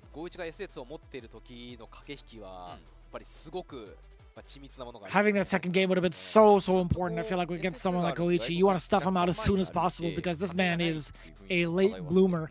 We've already seen the likes of which in the previous anchor match between Yogibo Reject and Hiroshima Team Ikuza. This time it's been already a back and forth affair between Goichi and Daikoku. So the switch up is here for Daikoku. Wondering how much the bar use will be here for Daikoku. We see more level 3 instead of level 2. We just wait for that bar for the damage instead of just going for a chip out scenario, which, you know, you see the likes of Knuckle Do and other Gal players hyper focusing on because burnout is damn near death. But I wonder if it'll be a switch up of like, I just want to take my damage, get my lead from there, and then just get my W. You know, you have the good neutral, this character of the upside down kick, as you mentioned. We have the Sonic Boom pressure. Will it be better just to hit the damage, get the big lead, and force Goichi to make mistakes and do better in the scramble if they do happen for Daikoku? チームとしてもこう士気が上がるようなこのインターバルでかなりチーム We'll の see as both players ところだと思います。 still trying to confide in their team and figure out what needs to be done. For Daikoku, again, you mentioned it earlier. I don't think he did anything like too severely wrong, other than like drop the combo and maybe a little bit too antsy on like the side switch and what to do.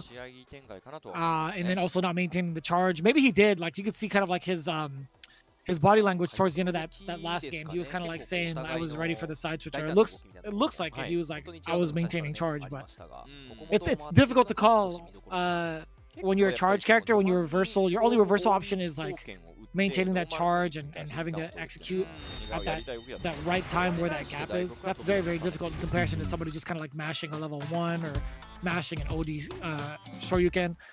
So we'll see how this plays out now. I want to see who's going to be going for something crazy in the opening gambit. Not too crazy in the realm, though, in the realm of possibilities. OD Sonic Boom from the side of Daikoku. We've seen a lot of initiation from Goichi with his own OD, so it makes sense to see that come through. What if we'll see more so bot? Like forward medium kick to claim some space and hold that charge. If he has having difficulty charging or keeping the charge, then that forward medium kick will definitely help out. Sweep whip punish. Use the flash kick right after you take that damage. For sure.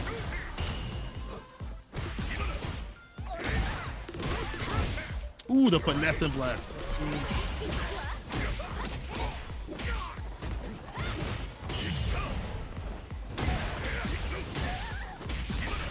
You have that much time? Excuse me?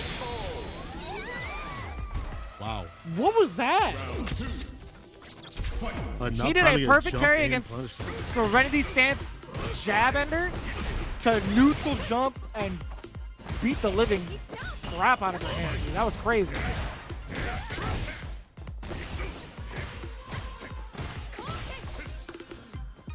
He wants to showcase why he deserves to be on the team. I never have either. A neutral jump against a perfect parry punish. This guy's good. I gotta see that. I gotta see how much recovery frames that thing has.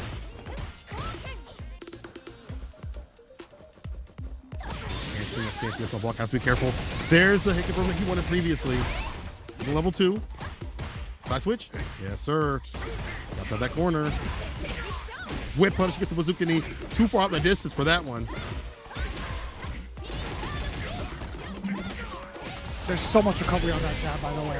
As Goichi decides to step it up a little bit as I was looking at the frame data. Dude, there is a ton of recovery on that bad boy, by the way. Noted. It's kind of nuts. How is he practiced for that? You know what I mean? Like, that's such a niche, like, scenario. Especially in a matchup that you more often than not win. Like, you're ready to keep that W on. Daikoku. Let's see if he's ready to take this W, though. Overhead blocked out. They're all on final round.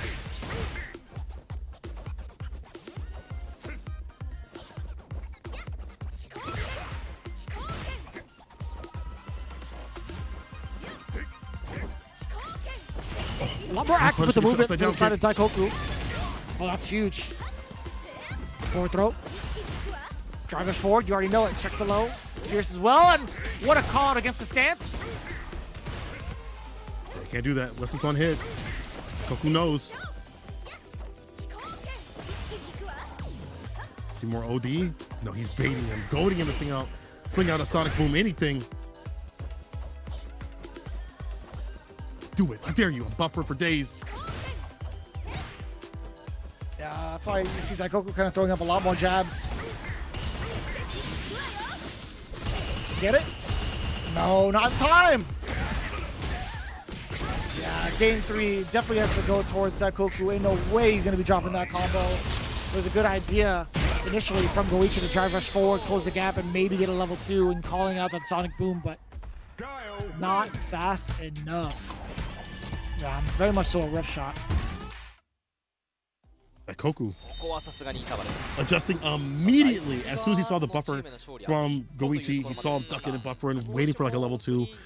Even level 3 if need be, maybe. Or just even like a Hazanchu. Any of those options, he's trying to goad him to send out a Sonic Boom, and that just didn't happen. You saw the jabs come through to kind of hide the intention. Also, just having that perfect parry in that instance. Well practiced in a matchup that God players like is just like, it's a big statement. Like, I'll be fine even the matchups that I win. I'm going the extra step to stabilize these matchups, even if I don't have to do too much as a Gal player overall. And I mean, he was going to push to the brink, obviously, final round, considering there were some drops here and there. I do like him spinning that level 3 at the bottom. We talked about what are you going to use that bar for at the bottom now, level 2, level 3. Instead of just going for the burnout scenarios, he's like, I'll just wait for the damage, dish it out there, and end it with the level 3. I like that from Daikoku, and I like that his first showing was this fantastic against someone who's so good on defense.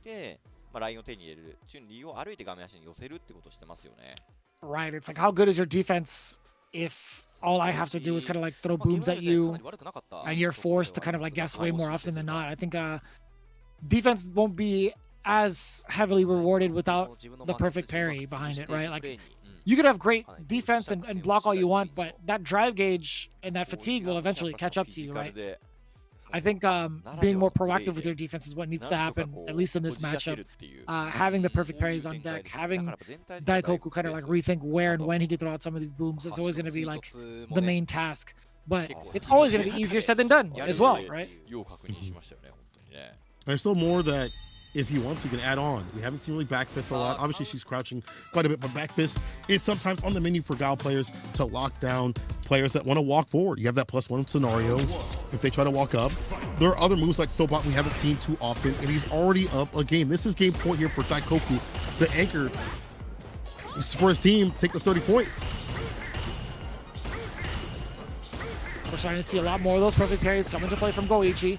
And immediately afterwards, he would kind of like walk forward. As soon as you see a sense, or like a bit of the wall from the side of Daikoku, him going for the drive rush forward to reclaim his space and bulldog his way against Goichi is so smart. Because now look, right?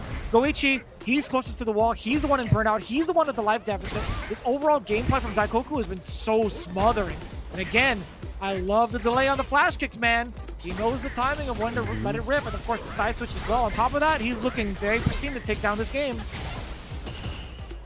Even though bars back here for Goichi, so much health has been the cost. Pushing up with the OD every so often, the sonic booms.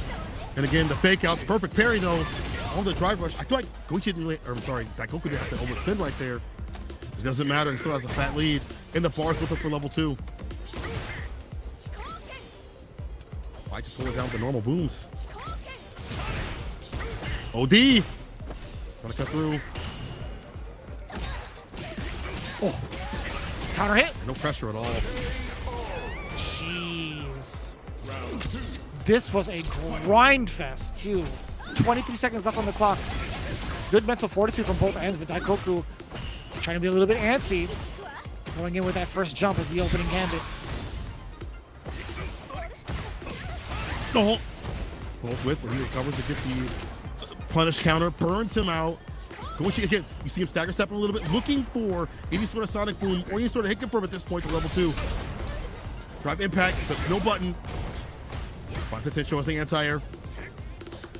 The right range, so if anything whiffs, it's lucky to get that Oki overhead. Successfully fights his way out of burnout, by the way. Goichi sitting at 3 bars as well. I don't know if he'll be able to utilize the level 2 to go past the fireball, nor does he really need to overextend like that.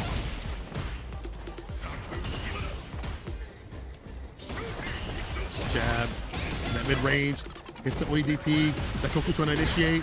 Goichi was in the wall, gets the forward heavy kick punish counter, and the follow-up right after. Goichi standing off set point.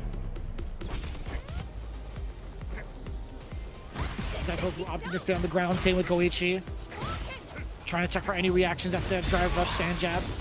Activation off of the roundhouse. Here come the booms. And of course, you already know the objective is trying to get that burnout happening. Hey, that was Goichi though on his own volition. Just has him up in the corner. Room to move and maneuver around. So down kick hits nothing. Drive impact. Again, I like that. Simple jab. Wait for the drive impact. Block it out. Hits the level 2 against a boom. Back in the corner you go. Gress Bard, he spins it for the OD. Weighted, baited, decimated. Goichi. Look at that. The bar buildup at the bottom. Another level 2. Nah, let's hit the level 1.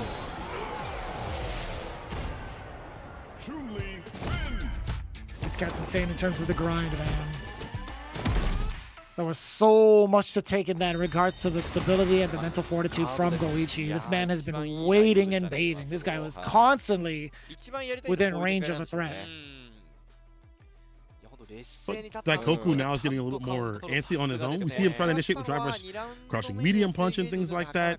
And Goichi's ready for those moments. He's like, I wish you would do that. I'll perfect parry you. I will hit OD Tensho when you're trying to initiate with drive rush, crouching medium kick, whatever it may be. I'm ready for you to come to me. When you go outside your comfort zone, that's what I like. And that showcases that to Goichi at least, that he's breaking down Daikoku slowly but surely, making him use other options that are way riskier than what we were talking about. We like to use Sobot to keep the charge for Sonic Boom. That's a less risky option, right? I want to keep my gameplay up, the Sonic Boom's going and flowing. However, it's that Daikoku trying to initiate with buttons, with drive rush buttons and things like that. And Goichi as a player is ready for that with the perfect parries, and then calling out attacks on the throw and things like that, blowing up the defensive option, OD flash kick as well, and just breaking down Daikoku. Final game between the two. I don't know if Daikoku can bring this back.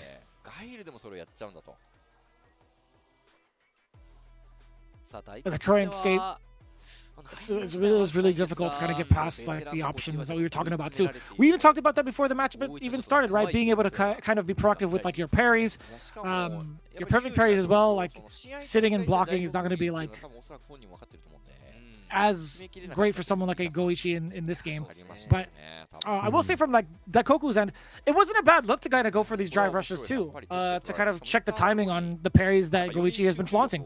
There were multiple times over where Goichi tried to do a couple of counter pokes and Daikoku had gotten the counter hit against that to go into full conversion. There was one where he did like a crouching jab and a crouching medium punch into like the rest of his baby booms. There have been like multiple instances over where Daikoku would change up his timing from his drive rushes. So let's see what happens now. Let's see as like the matches progress. Let's see whether or not drive rush is going to be like a key component for Guile in comparison to the perfect parry factor from Chun-Li. We'll see like more close range like drive rush throw. Like maybe that'll be like the switch up. Instead of doing like mid-screen drive rush crouching medium kick or other button, maybe that'll be like the switch up to really call out these preemptive parries, these perfect parries and things like that that have been going on. Crouching with a kick hits though. Punish counter spinning bird kick for the Yoki. Back that away from the throw. Blade. Ooh, what a perfect parry on that blade. Nice and close. Does he get the throw? Goichi tries to corner a little bit more with no bars to his name. OD! Ready to rip. Like that jump out. Do not block this out. Drive gauge not looking so good. Holds tight. Eats the boom to put in burnout, but the meaty boom serves a purpose. Can't do that. We've seen that before. Back throw. Inside of Goichi. Win that drive impact scenario.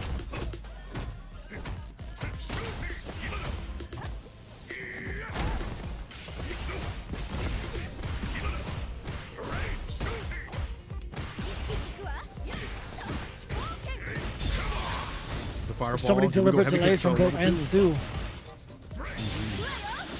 No way! Oh, that was so tricky. I feel like that was way more of a threat for the side of Daikoku because of the charge, right? Being able to charge a flash kick in between that on the way down. Yeah, that's so terrifying. Good reversals. OD Tensho. One more touch. 9 seconds. Falls the fireball. What happened there? I don't know, he threw it. I couldn't tell you.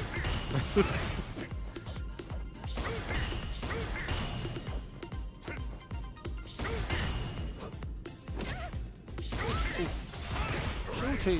Sonic. Trying to call out something here for Daikoku. He doesn't drive much forward until after. He waits a little bit, as you said. A lot of staggers from both players, from both instances. Off of booms, fireballs. Too far for the throw, though. Stan Pierce is ready. Punish counter, get some distance with it. A lot of shooties. This man's a machine gun. This is the game he plays. Sweep whip punish. Oh.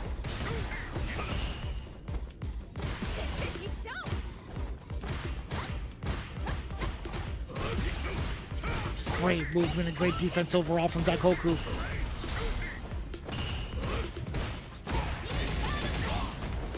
A little overzealous there with the sweep. I couldn't tell you what he was aiming for. Maybe taking the risk because he knew that there was not going to be a lot of drive gauging. Finisher, the drive impact right back. Daikoku put us that final game, final round. Goichi a little bit too risky on his own. Gonna get that wall splat. Oh, drive rush super. You'll love to see it. Goichi loves to get this pickup here, put him in the corner.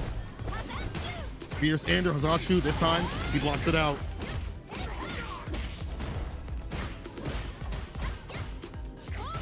Good defense thus far. With Daikoku stuck between a rock and a hard place. If he manages to get one single landing or at least a side switch, he could amass a comeback. It's a matter of if, though. Level 2 also against the booms. That means Daikoku has less chance to throw out the sonic booms. Would have to use an OD or something faster. Just trying to initiate. Support heavy kick, but throw right after it.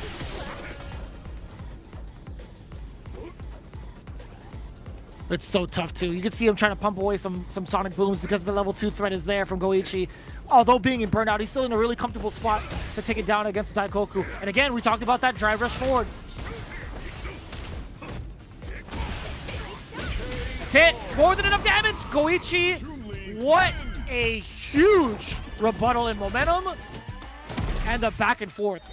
He started off with a loss and went literally loss, win, win. That's actually kind of crazy with the amount of adjustments he made. But I gotta say, like, the mental fortitude from both ends is mad impressive. I think that's what also helped Goichi clutch it out. He's been here before for League. He's been in these positions of anchor matches, win or lose. He's been out here. He's felt actually defeat before we saw him and his team emotional when they weren't able to make it through. And now coming back with a vengeance. Even in a matchup that isn't so good for Chun-Li, you see the adjustments. Even the idea of pump faking a super or any sort of rebuttal against a boom has put Daikoku on the back. He's like, I can't throw out anything. And as he loses more and more health, that becomes more and more relevant. Before Daikoku would get a big lead, he'd be like, hey man, you hit that, that's cool. I still have the lead. I could still OD flash kick right after, or I could still rely upon my decent defense to weather the storm. But when the health starts dwindling away, what do you have left? You can't really make as many mistakes, and even though it's not the damage that level 2 is providing, it's the corner carry, it's the mix right after it, it's the Hazachu who's calling out the throws and breaking down Daikoku where he obviously did not want to be. Nobody wants to be there against Goichi. You see why. We all see why. We saw in that match. It's terrible. But I feel like Daikoku felt that pressure in the corner and broke him down at the very end. And Goichi's like, my objective is to put you in the corner as much as possible. Yeah, I think in comparison, if you see how often both have thrived in the corner in comparison, yeah, I think Goichi had done a much better job both in the corner while in burnout. The same cannot be said for Daikoku, unfortunately. Like, despite his efforts overall, majority of his offensive pressure came from the Sonic Boom game, right? So that just goes to show you, like, although it's a very, very slow momentum type of matchup, there are possibilities for Chun-Li to kind of like get around some of the big presence that Guile can control, like with the Sonic Boom game, with normals, even upside down kick, around the fireball game that you're already ready for as Chun-Li. It's so funny, by the way. I'm a little sidetracked. Seeing Eita back again is actually kind of wild. I haven't seen him play since what? How many Street Fighter leagues ago? Was it, he was part of like last year for the first phase. I can't remember for his Ken. Let me check. So I feel like I don't remember seeing him at all. No, it's actually his first appearance. This one is his first appearance according to the website, which y'all can go to look at more stats for your favorite players. Eita, though, like watching him on his stream is a treat. So it's cool to see him back, you know, playing Street Fighter, right? We haven't really seen him in the circuit like that much at all, but now he's back in full force. I guess we'll have to make sure that's actually the case next time because he didn't really play this time. He said this is the best scenario. I was going to go today, but you know, they got it. And you know, I would like to see Eita play. It was going to be the Ken or the Akuma, but regardless, it would have been fun. But maybe next week, maybe next time we see this team come back up on the screen, we'll see if he comes through.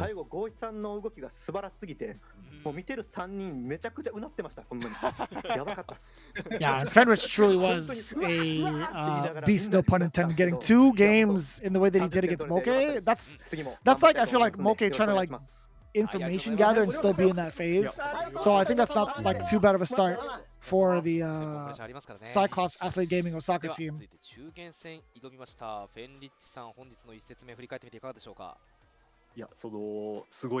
Uriel says, my game didn't go well, but I think part of that is because you're fighting a matchup that is difficult. The OD Fireball, we didn't see the initiation with the stand fierce, as you mentioned. As we kind of talked about, would like to see more walk forward stand fierce. Like you have walk forward stand, medium kick crush, medium kick. Maybe that button added on would have added more pause to what the Jury player was doing. But Mago was already informed with that matchup. He was already prepared and ready. He had already ran some sets with some JV players. And I'm assuming just in general was able to be like, okay, if this guy does come up, I'll be ready for him. He wasn't ready for him today in terms of knowing that he was going to come up today, but he was ready, prepared either way. I would love to see Uriel kind of like flex a little bit more with that Jamie, but yeah, Fenrich. Funny enough, he says, I was so nervous because he was the big mouth. These guys are all trolling, to be fair. Like, these guys were all across the board just kind of like, not necessarily feeling themselves, but like their attitude overall is just like they're here to have a good time. You can't blame them. But getting the final words from Goichi, I'd imagine he has a lot to say in regards to like how the matchup is, how the both character and player matchup are.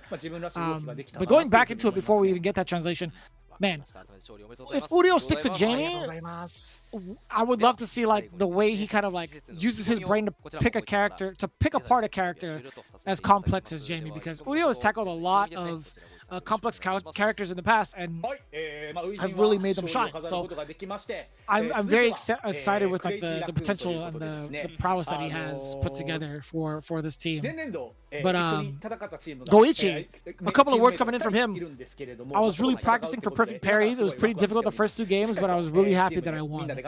And you can see it, like that's the biggest thing we highlighted, right? It's like what happens if your standard defense isn't enough when you're actually forced to have to do like active defense with the perfect parry. Like how much of a significant difference that was for him going into like the rest of the set, right? Especially when like you've been adding so much variance, you've been adding the OD in there every so often too as well. It's not like the Koku's Fireball game was bad. It's just that the practice of the perfect parries and the template of Sonic Booms he was ready for. It's not just like one Sonic Boom he's ready for. He's ready for if you're throwing out 3 Sonic Booms or 2 Sonic Booms. He is ready to perfect parry or at least normal parry and hold the gauge as high as possible. That's why I do wish we had like the perfect parry stat up here. It would have been sick to see. But we can, talk about at least the anti-airs just in general. Quite a bit on both sides. I feel like the anti-airs were definitely coming through from the side of Goichi. We saw him prepared to check a challenge. A lot more from the side of that Koku, but I feel like it didn't lead to as much on his side of things. Like this moment right here, wasn't able to anti-air, being able to flip and get the side switch, and he bait out that flash kick. Had it been a little bit later, I think that would have actually worked. And in terms of reversals, by the way, it seems like Goichi had perfect OD reversals, 4 out of 4, whilst that Koku lost to 2, and that's a good statement in terms of like the overall defense for Goichi and the reason what he should be doing on defense. And then we saw again the offense we hear, the pump faking against the fireballs continuously that put that Koku on the back foot and made him rethink, man, can I even throw out a Sonic Boom? Like I should be winning this matchup. I should be able to free throw these out if I have the OD or Sonic Blade behind me. Yeah, and to be fair, I think there was an instance where like the very first Hoyoku-sen to challenge the Sonic Boom didn't make it through. So I don't blame Daikoku for like trying to test that distance against Goichi.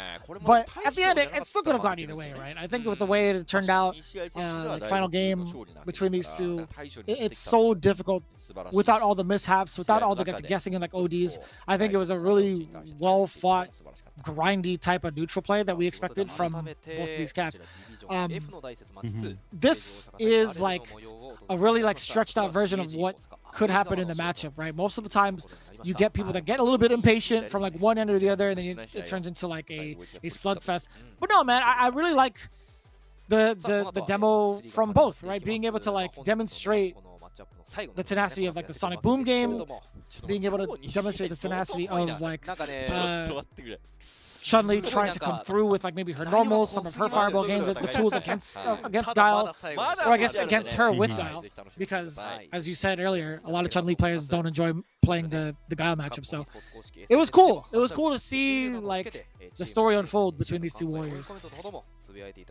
Cool to see like the adjustments just in general. And part of this is just like the playstyles. I feel like that Goichi is presenting so is Daikoku, but also like the variance that this game allows in terms of like you're never really out of it in terms of most matchups it feels, or if all matchups, because of the way that perfect parry works out, because of the way that bar usage works out too as well. You're still in the game if you're able to take away or sap away the resources, which happen continuously on both sides. So again, the back and forth was really cool to see, and we're gonna be seeing still a lot more action out here. Street Fighter League has been ridiculous. I've been learning a lot watching these matches. I'm sure people at home have been too as well. You see things that we don't get to typically see because some people have left these characters to the wayside. Land Japan still rocks with Chun-Li, still rocks with Blanca, which is great because those characters are still very, very much strong and very much do work in a team-based scenario. Yeah, I don't think it's a bad idea having like any sort of like character like Chun-Li or a Guile on your team. It just makes it that much more difficult to kind of adjust for. But at the same time, right now, Guile, I feel like a lot of people are investing into that character more so in the modern era, in the current meta, in comparison to Chun-Li. I don't know what it is though, but it just seems maybe the fall off from a level 2, like one of the major changes that Chun-Li had was receiving a nerf towards like her meter build in level 2, so maybe that fall off was like, significant enough for people to kind of like fall off and not play her. But a lot of investment in Guiles, man. I think he's it's so hard for him to get balanced, man. Like, how do you change his character? How do you like adjust his character properly?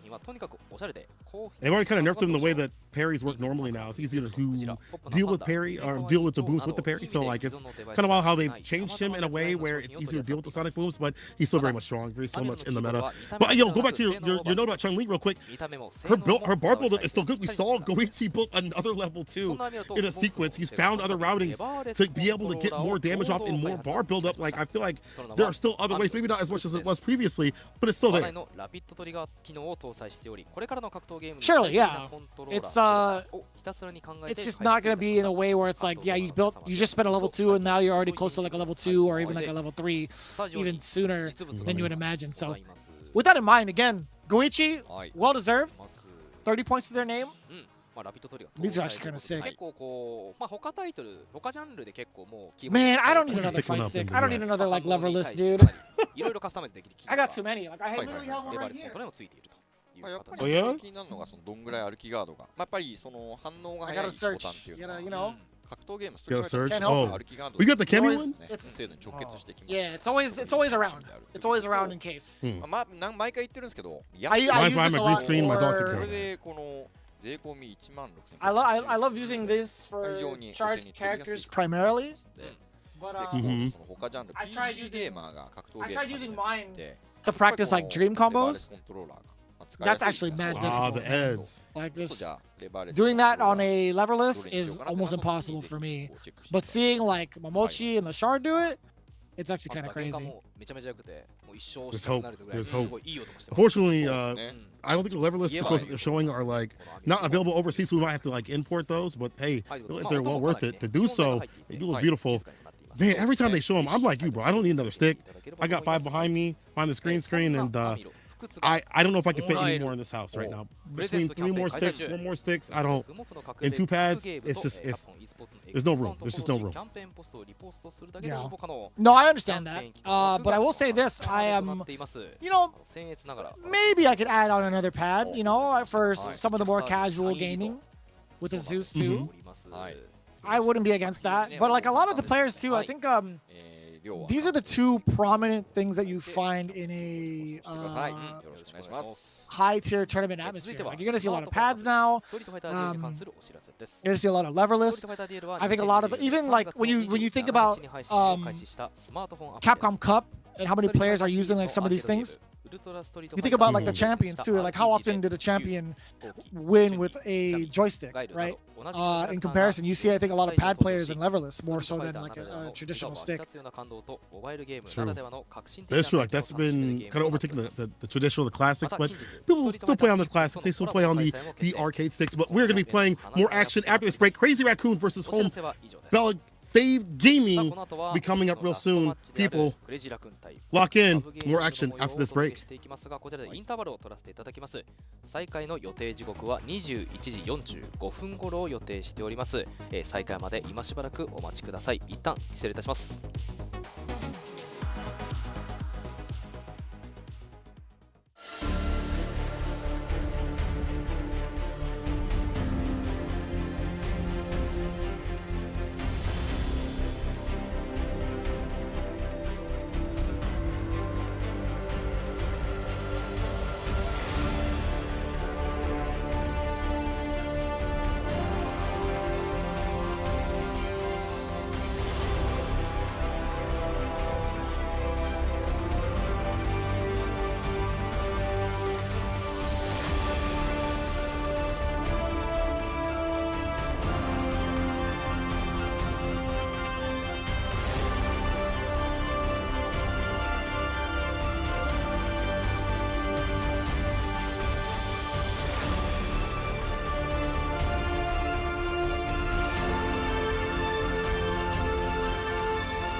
Here comes a new challenger!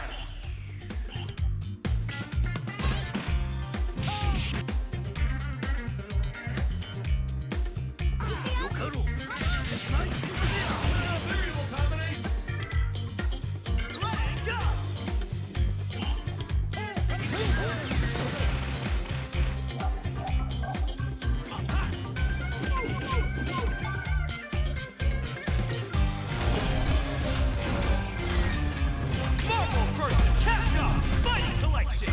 Arcade Classics!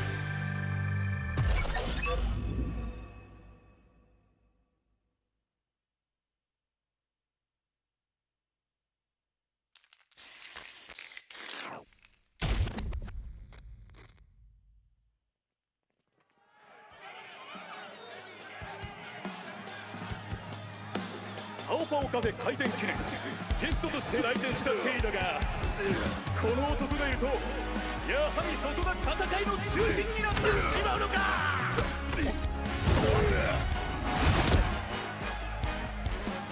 ヘリー次は俺とやってくれ。私よ。おっとここで出た必殺の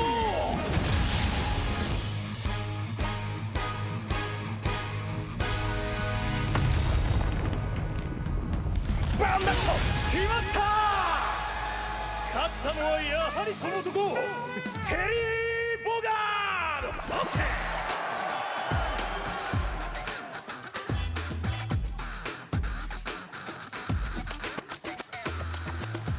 さて今日はどこに行くかな。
Going into our third and final team battle of the day, welcome back to Street Fighter League Japan. Vicious here with St. Cola to bring you all the action non-stop.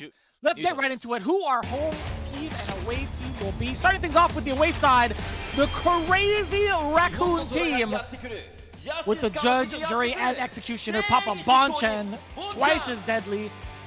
It's Bonchan, man. I gotta say, his transition over to Akuma has been very much so welcome. And of course, the man who's loved back by fighting games, Kazunoko Senpai, one of my favorite overall players to watch in the history of fighting games, followed by the Asura. It is Shuto coming in with a brand new outlook in life. I feel like he's been in a different type of character crisis, all led by the man who will do anything to win. It's the Wind Devil, Dogura, coming into the fray. Now, this is also another very well-rounded group in terms of the mentality and also the prowess of fighting games. You got a former Capcom Cup champion. You have a very, very consistent EVO top placer, Bonchan EVO champion. You got the works, man. They're good. They're going up against the winning team of last year that have switched up in players, but I feel like that is only going to make them even better. Man, you get the classics, you get the new guard, you get everybody coming through, you get the dominance, you get the technician. You have a well-rounded team that looks to not only get the W and land Japan, but also take it away from the US and EU. It's Belc, Fave Gaming, the pad master himself, TS, on the Akuma and the Kin. Let's see if he can get that W for his team and showcase why he deserves to be out here for Fave Gaming. It's over, says Ryukichi when he gets those combos on and those saucy run cancel Tatsus off on any DP punish. After that's going to be the eyes of desperation, always open, always prepared, always watching his opponent. So Ryukichi, Ryusei with that JP and Bison, and maybe Guile as well. Last but definitely not least is the strongest spear leading the charge, Sakonoko on the Chun-Li, but I've seen the Akuma, man of execution, laying execution on his opponents. This team won last year, moved on to Street Fighter League Finals, the World Championships, but did lose to the US. They like to return and get their W out there, but it's a brand new team, brand new season, brand new game. How are you feeling about these competitors, bro? I actually have zero clue or any idea of the prowess of TS, to be quite frank. But this is also a very strong team. The inclusion of Ryukichi alongside Ryusei and Sako is very much so welcome. But what's not welcome is seeing how many demons are on the other side, to be honest with you. All jokes aside, though, it's going to be Bonchan, Shuto, and Kazunoko, 2 Akumas, and a Kami. Brother, that is rough. You know what's crazy? One of those Akumas could sit out and a Bison could step in from Dogura. That composition in general seems kind of wild. It's kind of hard. I feel like Akuma does well against Chun-Li. Sasako might be in some trouble in the first 2 matches, so I don't know if he's going to go up there yet. Ryukichi, though, you know, on the Kid could definitely give odds to Akuma. But TS, to mention, for a lot of people, a lot of the players out there in Japan would practice with TS for Street Fighter League or just a jump for CPT to like figure out how to fight Ken. Like he was kind of like that guy to work with. And we're starting off. Whoa! We're not going with Ryukichi. They said Ryukichi said no, not me yet, not me yet. Scratch that. 先方、流星ベガです。はい、ありがとうございます。It's gonna be Ryusei instead. Ryusei Vega. It's gonna be Bison. All right. Oh. Cool. Yeah, that makes sense. Actually, I've never seen Ryusei flex his character even on social media. So I think this is a very much so welcome change. Technical with his characters. I'm sure he's gonna have some nasty bomb setups. He's also been practicing a guy. We probably won't see it today, but has other characters in his back pocket just in case he's getting ready for Street Fighter League. So we'll see if that comes to fruition. But yeah, I like him on the Bison. I like him on this kind of character where we see the nasty setups when he had Urian. I'm sure we'll see something similar with Bison. Yeah, definitely not the first time we've seen this kind of like highlighted, right? I think Ryusei has spent a lot of time against Nemo as well, facing off against him in the mirror match. Funny enough, Ryusei can also flex the JP still. I think he's also flexed that before against Hot Dog as a training partner, just in case he doesn't want to play the mirror match. But yeah, no, I think Ryusei, he's actually had this type of experience before. This is not like necessarily the first time they're encountering each other in general. There's been plenty of footage over on CFN of Ryusei facing off against Bonchan. So I think majority of the time, Bonchan has the upper hand, at least from a CFN perspective. But when it comes to SFL, very, very hard to call. This one is almost dead even, at least in terms of anticipation. And I feel like also, Bonchan, who's went out to EWC, and I feel like his perfect parry timings are insane. It was reminiscent of Hikaru and how he was perfect parrying. He was perfect parrying against the fast fireballs at very close range from Akuma. Obviously, yeah, he plays that character, so he knows when the timings might be. But he was ready and said to be prepared to get something so fast, so close. I feel like his defense is going to be next level, along with the ground game this character presents. When you have a character that has good walk speed, great pokes that lead into so much damage, like Karin, it's only going to make sense that he would go to Akuma. In the fireball game of Sagat, you combine some of the best traits that he would love to utilize in this character. It makes sense for him to run Akuma. On the offhand, you have a lot of practice between Sakonoko and Ryusei, right? Being part of the same team. I actually had the luxury of being able to catch that on CFN as well. Sakonoko plays a little bit more of a different style, not as much like fireball heavy, not as much like active with like normals. He kind of like is a little bit passive from like mid range. I want to say like 2 to 3 range, and waits for a lot of like the whiff punishing game too. But maybe that's something maybe he played like a certain way to get Ryusei ready for this exact moment in case Bonchan wants to play reserved, but who knows at this point. I think both are very much so well versed in the matchup, and it's honestly a great test for both of these teams to figure out, all right, well, would we stick out with the double Akuma in the future, or maybe try to switch up with like the Bison going forward, or maybe like kind of just switch it up in general in terms of like the placement of players being on the away side going forward. So I think this is a really, really good test for both teams. Of course. Bonchan says, I am playing against last year's team, the winning team. It was second because I was there. I'm going to be a champion this time. Ryusei says, I really appreciate Bonchan playing with us last year. It really helped, but now we have to beat him this year. Going to do our best. That's kind of the difficulty on both sides. Is like they know each other because they used to be teammates, so you know everything about them. You know what their favorite color is, you know their shoe size, you know what their fireball timings are, what they want to go for when they want to go for something. Obviously things have changed in terms of like the character selection and probably strategies as well in terms of Street Fighter 6 overall, but you have at least an innate understanding of each other because you play on each other's sides of the team. Now things are split up. We'll see who benefits from it the most though between the two. First match of Crazy Raccoon and FAP Gaming.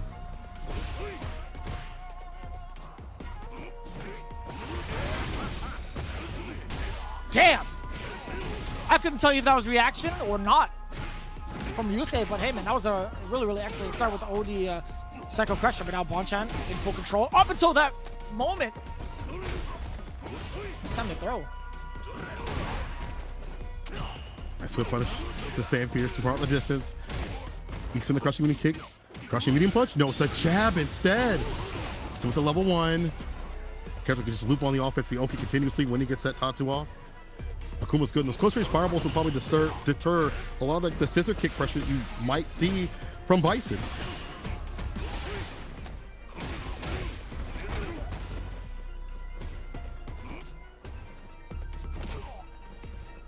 Huh.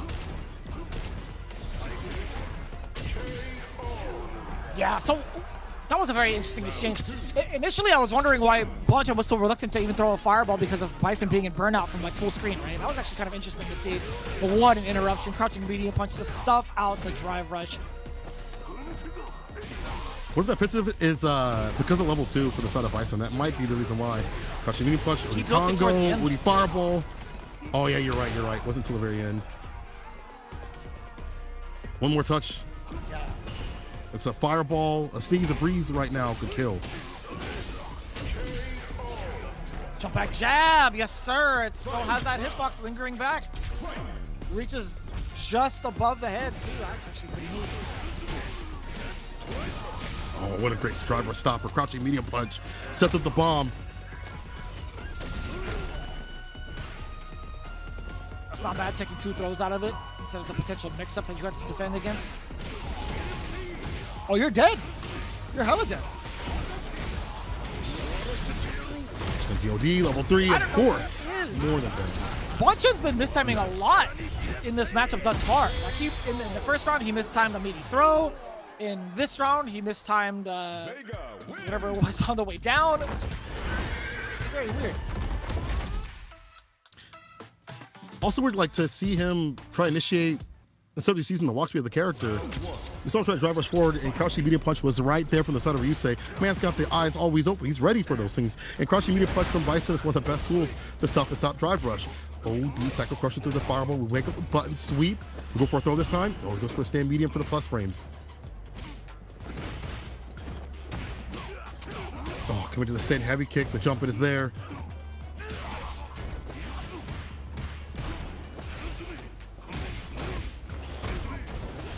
Throw, driver's forward, early jab to check whatever it is that Bonchan wanted to do. That was a pretty nasty OD uppercut. Just trying to get yourself out of there. Standing leg kick does get the full conversion. Sweep, dash up twice. No, it's going to be the jump instead for the safe jump.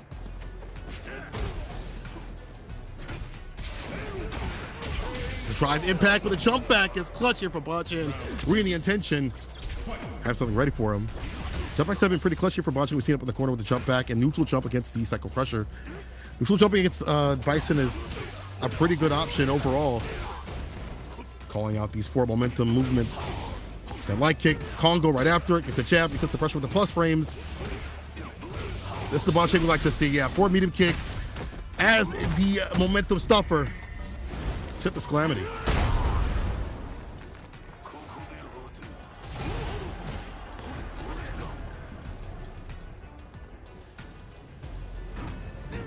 We've seen Ryusei come back from this before. This is going to be a great start. Let's get the punish counter, and I like this route. I like this route a lot, actually.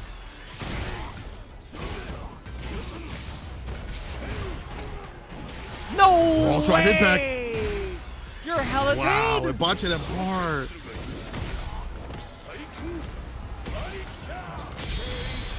No, Bonchan didn't have any bar to him. He had drive gauge, for sure. That's what I mean for drive impact, yeah. That's rough. And that's after a forward throw too, right? That was actually like a moment where you would almost expect it immediately. Because he can get a meaty drive impact off of a forward throw. Perfect parry, the punish right after. Tatsu, side switch. Oh, that was dirty. Stays in front, gets the back throw. That's where Bison lacks. Without defense, has to find a button to reverse the position. The crouching medium kick and drive rush right after it. He tries to do so, seeking the back heavy kick. Bonchan just blocks it out. Walks back to mid-screen.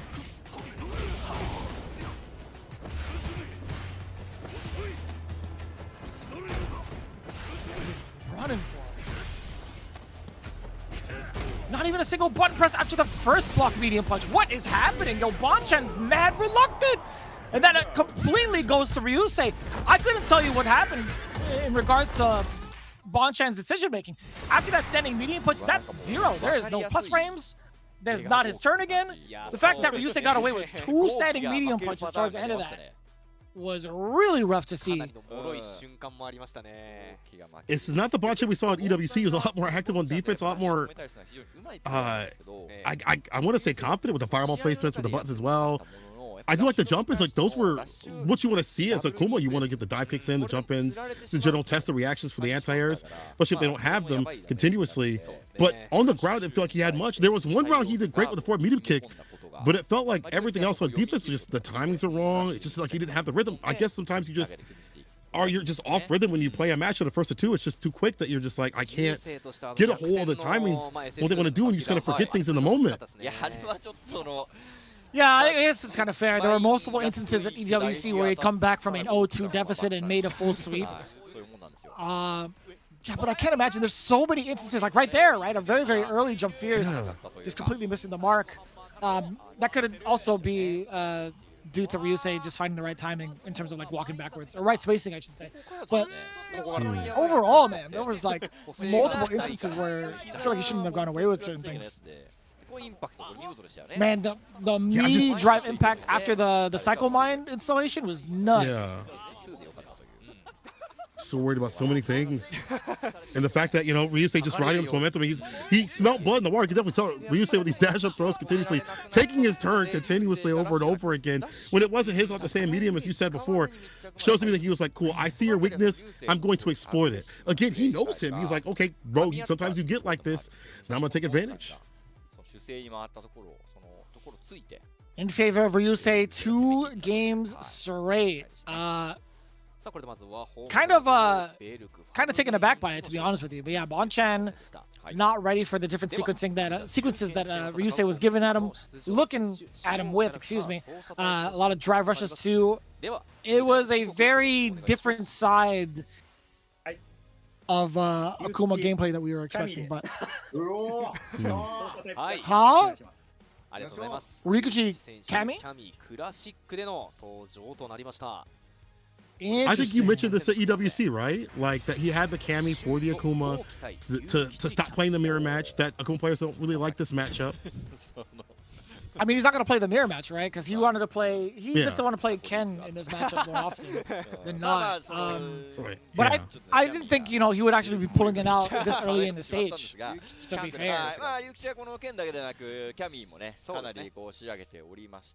Is it ready though? Part of my fear is like maybe TS would have been better to, even if we are going to run a mirror match. My mistake. I'm sorry. Like if TS would like to run the mirror match because he's a technician with this character, he's known how to break down Akuma. Like he is really good about disseminating the character and being a big practice dummy for a lot of people. Not in the way of getting beat up, but helping them to learn the character. If there's someone that's going to be running something like that or fighting the Akuma, I would have liked to maybe see Ryukichi a little bit later on. I feel like his neutral now is so informed that the first of 3, an anchor match, I feel like he can clutch it out. But hey, Kami right now, shown early, maybe he has it ready, maybe it's prepared. Maybe it's in form, but this is like such a big stage. You're fighting someone like Shuto, who's super aggressive, who doesn't really use fireballs. He uses more like stand fierce to the fireball or close range pokes fireballs, but he's not zoning. He is demon flipping all the time, likes to take the skies continuously. And Kami has ways around that. She's got sharp DPs, back medium punch if need be, obviously jump medium into OD dive kick and things like that. But like, is it ready against the likes of Shuto who just mauls you? We'll see. I think this is one of the things that I really looked forward to seeing was Shuto's transition from one Marisa, fully fledged Marisa, to an entirely different archetype of character. And like overall, his character selection in even in Street Fighter V weren't even close to the type of characters we're seeing now, right? So I'm kind of curious to see maybe Ryukichi going for Kami to kind of like practice out against Shuto now is something that he's like confident in, more or less, being able to just kind of like use a secondary. So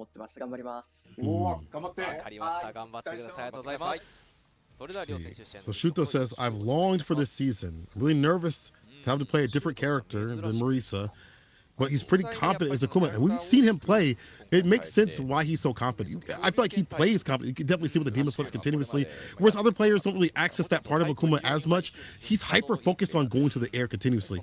I don't know if it'll be like that in this matchup. Obviously, the sharp DPs that we talked about from Kami, her aerial approach is really good. She'll make you pay for going to the air too often, but he's able to set up like stand fierce, forward fierce, close range pressure, always dashing up. He's a very in-your-face sort of Akuma compared to other Akuma players that want to sit back and throw out fireballs or stay in the mid-range with like for a medium kick. He's got a very different style with his Akuma. And it's a very confident one that even though you have low health, it feels like he plays without that regard. Yeah. I think that's kind of what you should be playing, someone like an Akuma. Like I think don't fear the big hit until it actually happens. It's true. It's true. All right, here we go. Game 1 between Shuto and Ryukichi. Already off to a great start. The big punish counter, the big whiff punish, I should say.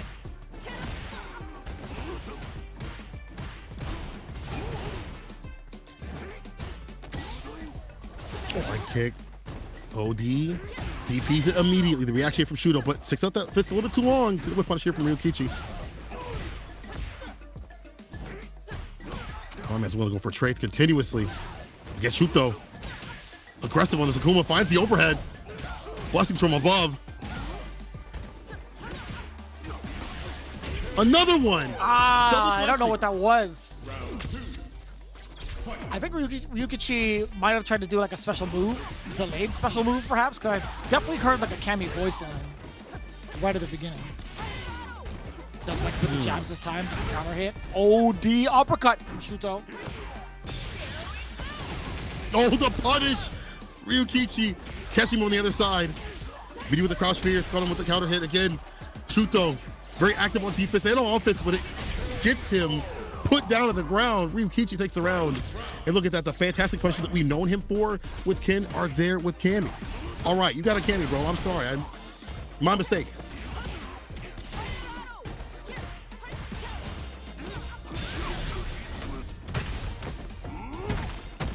There's going to be a pretty significant momentum shift towards Shuto. Damn, that overhead reached from that far? That's crazy. The dive kick, though. Flipping that crushing kick right after. And sending the limb. The jump light kick lands again. Drive reversal. Takes back the turn. Bar at the bottom. One bad fireball. One solid jump in. Ryukichi can get the win.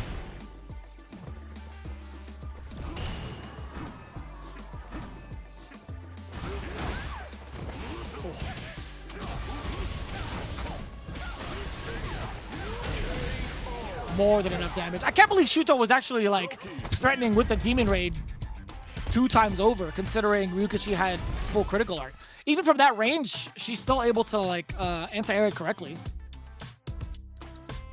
Again, man, Shuto just wants to access that and overload the mental stack. So in a normal situation, yeah, I'm gonna hit that with a DP easily. But Ryukichi on the back foot, and oh my god, that drive rush suppressor, Satsumi no Hado style with the Congo. Calls out the throw right after. Tatsu, DP ender, shoot the right in the momentum. The pensiveness of Ryukichi. Does hit the dive kick though. Uh-oh. That was.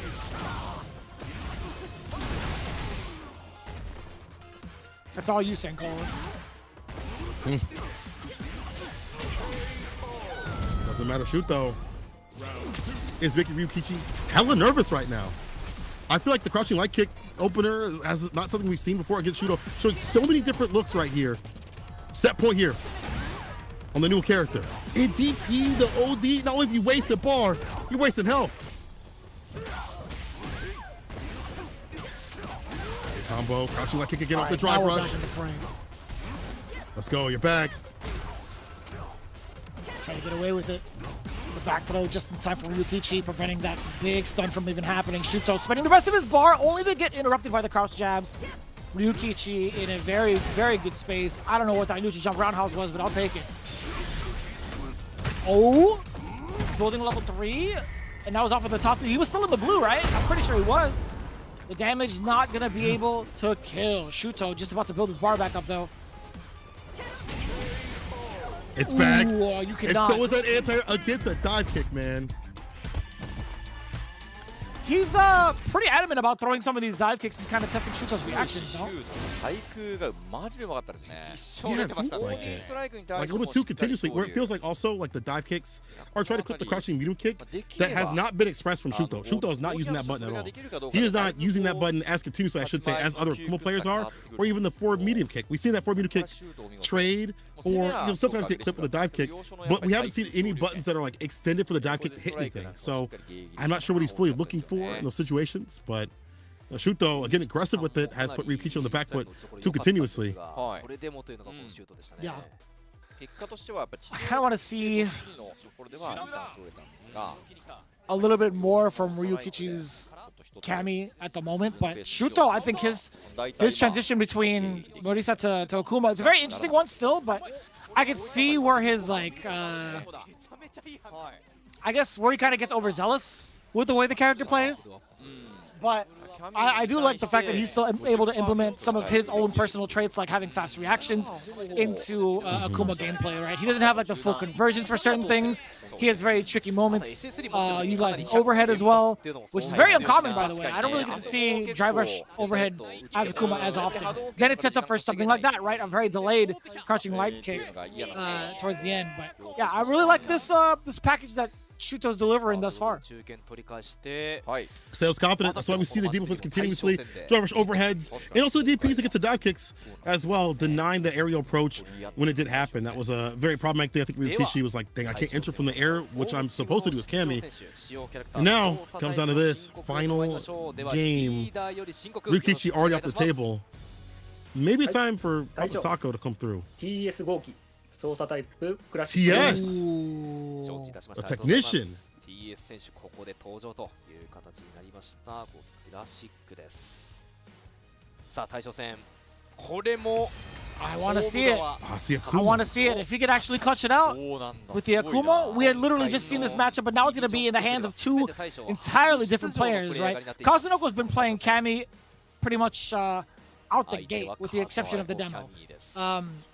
This is the character that I feel like he's got a lot of confidence in, and he's a very, very interesting cat too. Like I haven't really been able to see him yield the type of success that he's been looking for, but his Kami is definitely more than suitable to take out a lot, in my opinion, a lot of like the upper echelon. But I feel like, yeah, Kazunoko hasn't really been given the time of day. Whereas like TS, I haven't seen a lot of his Akuma thus far, other than what I've heard today, right? He can either be the one to kind of like maybe be like the test subject for TS, or he could be the savior and actually get the points. Who knows? The only time we saw him like really show out, I think like the first time for a lot of people was like Faith Cup, and that was with Ken. Yeah. That could come through. That Ken could come through, but in terms of like, you know, every so often seeing streams or like when he pops open some tech or whatever, it feels like he's a very technical sort of player. But a lot of the players used to use him as like practice with Ken. So that means he has a lot of data on a lot of people. And I wouldn't be surprised if he has data on Kazunoko that he has held back. He's like, okay, we played some practice sets first of 20s. I have some stuff against you. So if I play you and I see you in Street Fighter League, I'm going to get you. And now here he is. Anchor match. First time you've seen him play out here in Street Fighter League. It's an anchor match. Team relying upon him. Gonna get the interview from him. But first, Kazunoko. This is our first match. I'll see if I can make a good mood for the team. Yeah, looking forward to it with his debut into Street Fighter League. We're no stranger to the Japanese scene in general. Really would love to see how TS performs and how he stands out as an Akuma player in comparison to all the other Akumas out there, right? So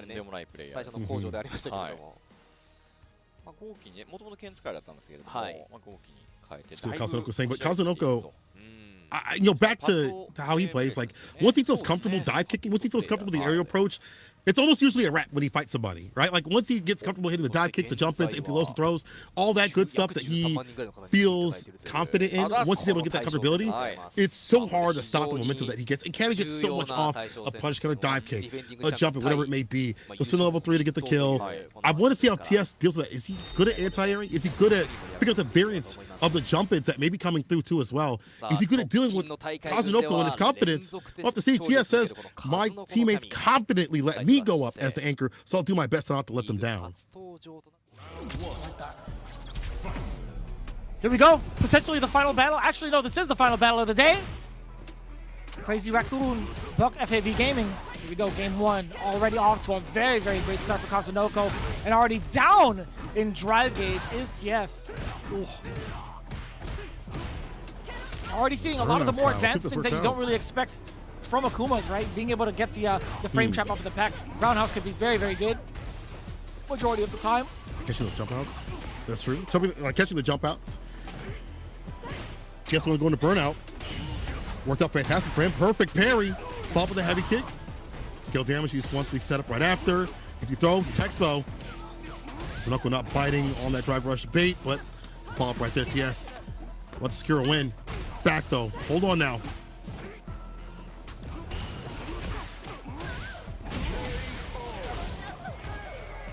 Excellent conversion there for TS.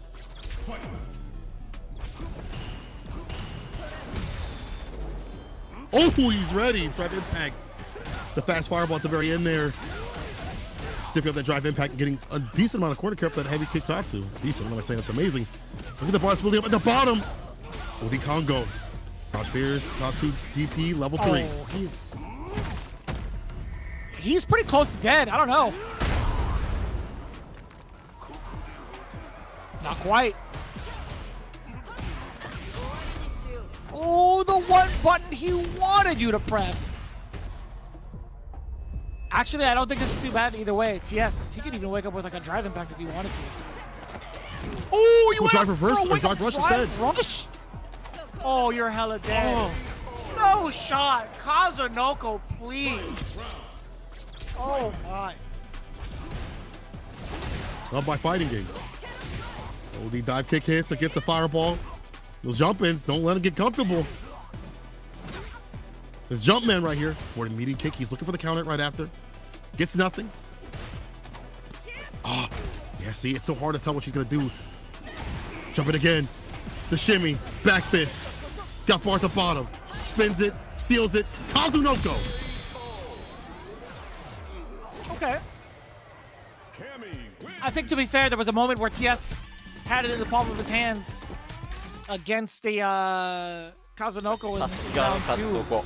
But you talked about that confidence factor. You guys never really understand how big of a factor that truly is until someone like Kazunoko steps to the stage, right? That was actually a huge blowout, especially towards the end, once that pixel comeback had happened. Never really seen TS at like a big stage in Street Fighter 6 besides like Faith Cup. I don't think his tournament results have been super high, and that's not to say that he is a weak player. It's just that players that he fights when he gets to the latter half of like tournaments are dominant players, right? And he's got a new character that he's working through. You have the weight of your team on your back, whereas Kazunoko, through all this, story player, been a master, a champion of multiple games, Capcom Cup champion as well. And this guy's been out here for the longest. He is no stranger to the danger that is Street Fighter League. He understands what it takes in these anchor positions. He's not going to crack when those moments do happen. He's going to reel it back. For TS, he's got to be like, okay, if this happens again, I got to calm down.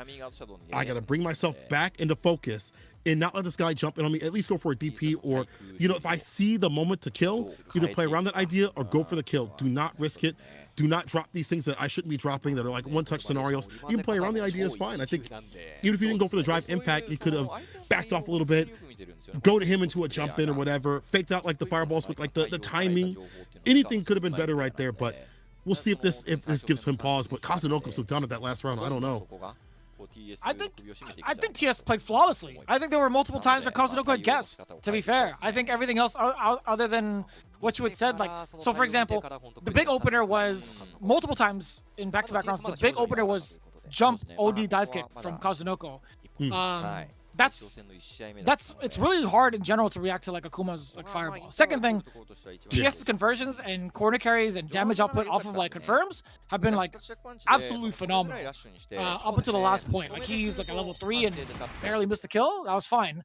But him falling short afterwards of like drive rushing on wake up, not realizing how close Kazunoko was, and then I don't think choosing the OD uppercut was a bad decision per se. It's just Kazunoko, I think, might have been able to have that read. And it's, at the end of the day, a read. So I don't think TS played poorly by any means to kind of like rebuttal against your statement.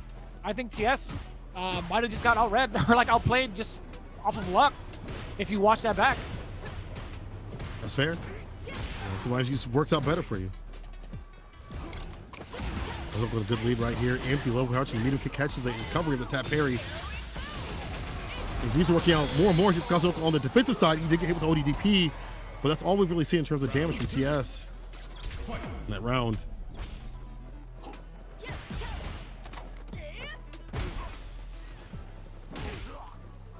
Oh.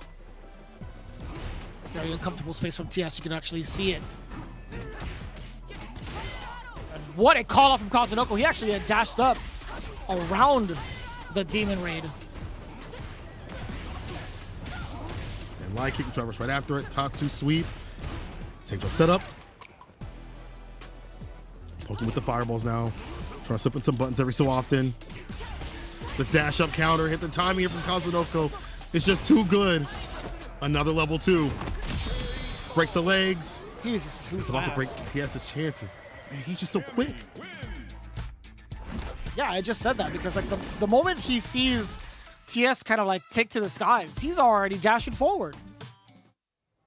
The ground game already is one thing, but as soon as you take to the skies, he doesn't even have to snipe it out with an uppercut. He's already on the other side waiting for a punish counter. It's kind of crazy. That's a good point. Not risking for like a DP or anything like that, having a whiff or having like a nice, safe, solid option. I'll try to go for the air-to-air. This time, commentator's curse though. Let's get a little bit of damage off. Now TS just backing off, not willing to go for the anti-air. So many different options, different looks. He's just willing to back off for a little bit. He has the screen space to play with, so I don't mind it too often.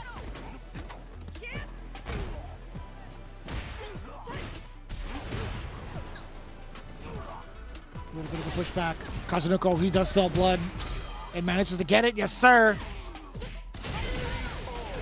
Nice and easy. Look at that match point. Kazunoko is in complete control momentum-wise in terms of like sheer damage output. Those crafty combos that TS has, we've not seen them so often. There's no access to them. Let's get the dash up DP. Finally, we see more checking and challenging on the aerial approach. Is it with the fireball to keep things safe and solid? Oh, it's punishable.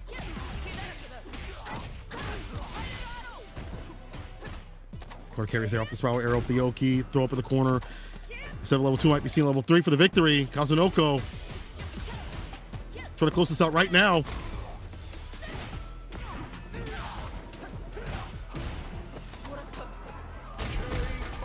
Again, at that moment too, trying to flash parry in front of Kazunoko with that much life left, actually unfortunate. That's not the first time he tried to do that in this game alone. 3-0 in favor of Kazunoko, 30 points in total for Crazy Raccoon. Wow. Again, once he got comfortable, it felt like he just picked up and kept at that same pace. That's one thing. It's one thing to like get to that pace or get to that 100% that you'd like to be, but to keep at that 100% continuously, even after like a few small drops. We saw him like with an anti-air like once or twice, every so often, right? But overall, just to keep it that 100% the entire time, from the air, from the ground, defensively checking, challenging the demon flips continuously, deleting those off the table, and then recognizing when there are punishable moments off the Congo. I'm even surprised that we saw the punishable Congo from the side of TS. That's something I would think that he would do, knowing that he could be put in the Oki position, the corner care that she gets off of that spiral arrow, off of any interaction. Just, I think, goes to show that, Kazunoko's reads just continuously over and over again were just deleting the mentality of TS. And I would have loved to see TS with his debut get the most that he could. I would have loved to call him the savior, but he is indeed the test subject for the Crazy Raccoon squad. And that's just how it goes, man. You have such a wily group of veterans of different variations of skill levels, right? You have Dogura, obviously the captain, with the Toguro shades. Not quite fully official, but close to it. There he is. You have Shuto, who's been very active in his overall reactions. Bonchan as well. Didn't get the best results, but we know what his prowess is like. We know what his potential is like. And then, of course, Kazunoko, as crazy as he can be with his momentum, it's so hard to stop him. This is a wild team when you just think about not only the players, but like their play styles too as well. Shuto's so aggressive. Bonchan can be defensive. We know him to be defensive and be really well in terms of like calling out things the perfect parry, having a good fireball game, a good ground game as well. And Kazunoko taking the skies continuously. And then Dogura just, he's the Wind Devil for a reason. He's made a pact with the Wind Devil. I've talked to Jin about this continuously with him. He's like, that's my favorite player. For some reason, this guy just is a psychic, when it comes to knowing what you want to do. I haven't even seen him play, but Dogura says the guys did a great job. I can't wait to see Dogura play. I love seeing him play because for some reason he just knows when you want to press and just hits his buttons before yours. And with Bison, you're getting a lot off of that. So I can't wait to see if he comes up the next episode, but he didn't have to step in this time. His teammate said more than fine right now. Yeah, you've seen a lot of these characters, or a lot of these players kind of like be in the top spot in the competition in Street Fighter League, right? You've seen Bonchan up on the big stage, you've seen Shuto as well. I don't believe I've seen, I'd have to double check my history pages, but I don't think I really seen Kazunoko up there like on the big stage just yet. Same with Dogura, as consistently at least in the history of like Street Fighter 5 and Street Fighter 6 thus far. But I mean, like this is these are cats that are like very much so used to the long run, the long game of the format of Street Fighter League, and being able to make these different types of adjustments. So it's like even with the W today, that makes them just like an even overall bigger threat for the rest of Division F, right? Because of the way that they've been through the playoff situation before. Some have even touched grand finals before. So it's a very, very well composed team. Not even just with like their overall competitive history, but also like the character diversity. It's been really, really cool to see this team be put together like it, or like this. Dogra said he wasn't feeling well, by the way, and so Bonchan Shuto kindly played for him. He thanks him so much. Bonchan said he was really nervous, couldn't do what he wanted. We saw that in his play. We saw the just off rhythm, which seemed to happen a little bit too continuously to his demise. But he'll do better next time. So he says he wants to do well next time. Shuto says I was really confident in his anti-airing today, so he really focused on using it more. I like that he felt like he was confident in a sector of his play. He's like, you know, today I'm gonna rely upon this feeling that I have. You know what I'm saying? Like, if they go for the dive kicks, I'm going to be ready. And we saw that. We saw that happen. And that, I feel like, led Yogibo to be like, well, what do I do now? If I can't access that aerial approach, like the likes of Kazunoko can, what am I doing with this character? And so I think that shook him enough, along with other Shuto things that Shuto was doing elsewise, to put him on the back foot. So I thought he kind of rode that feeling, was like, you know what, I feel good with this, I'm going to keep doing this.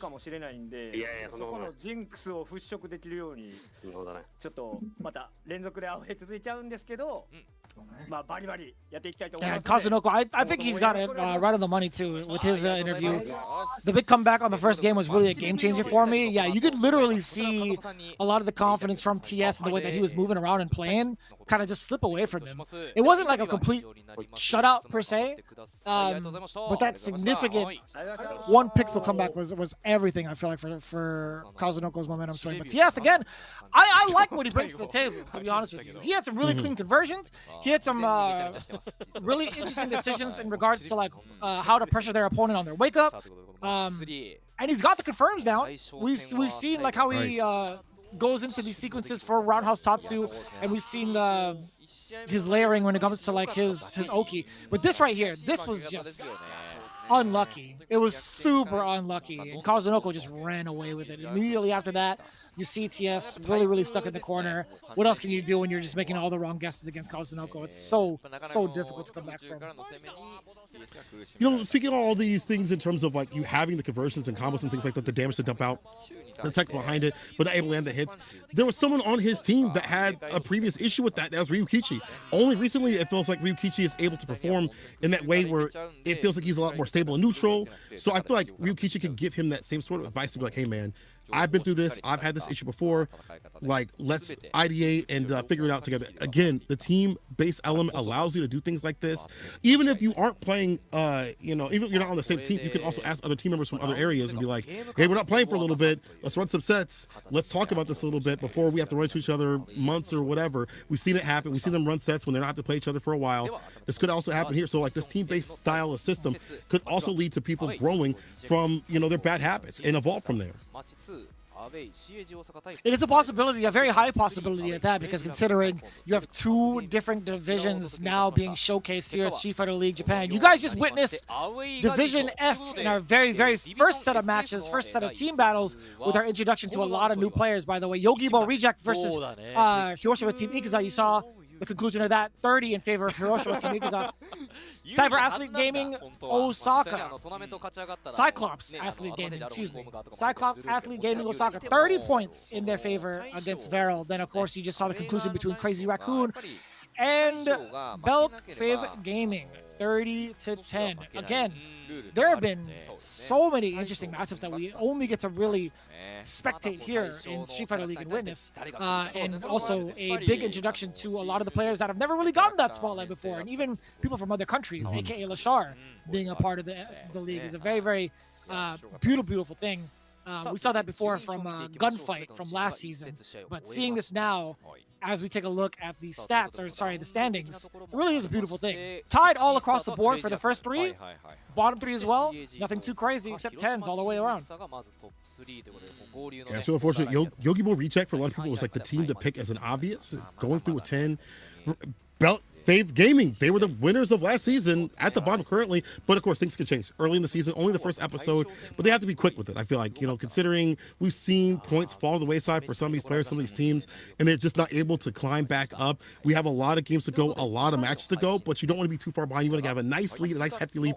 And right now, this is the teams that we're going to see for our next episode. Showbiz Gaming versus Detonation Focus Me, Ibushingen versus Nagoya NTP. Then we have Saishun Console rounding it out against Good 8 Squad. That's going to be a banger right there. I can't wait to see these two teams fight it out. Good 8 Squad trying to get back what they didn't get last year, which is a further push through the seasons. And it's been pretty close all the way through. If you guys had tuned in from last Friday, man, we had 2 tiebreakers as well as only a single blowout, which is for the side of Good 8 Squad.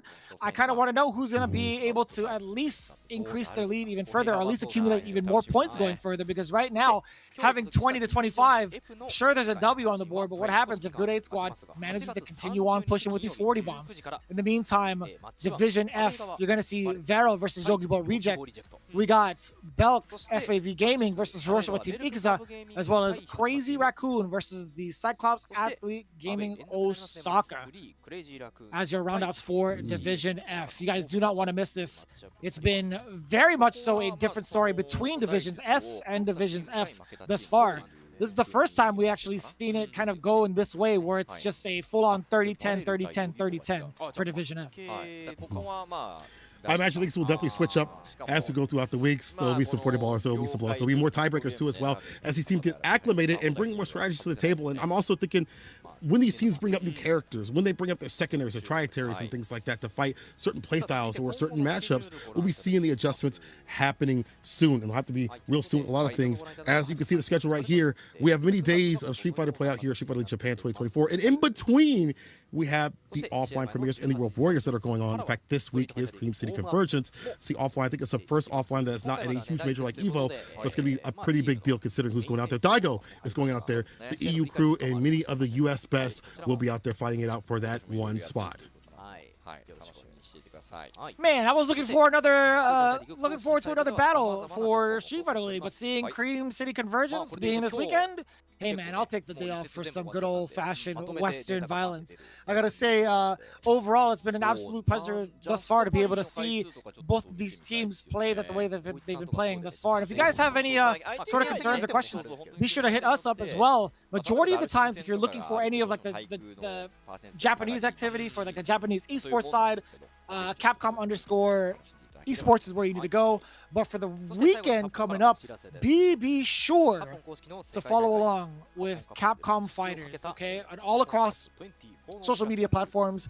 I assume St. Cola's going to be there. I mean, it's pretty much his backyard. Anything Midwest is pretty much his territory. So I'd imagine he's going to be there for Cream City.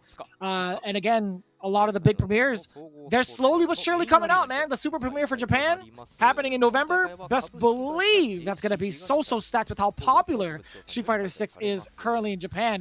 There have been so many cool people from what I've met over in EVO Japan. You have so many big collaborations and events that are happening currently between like VTubers, even like streamers in general, right? We're seeing a lot of that coming in from the wayside over in the East. Yeah, support's amazing out there. Packed venues, people supporting, fighting games from other scenes. You mentioned other genres too as well. People who are brand new to fighting games.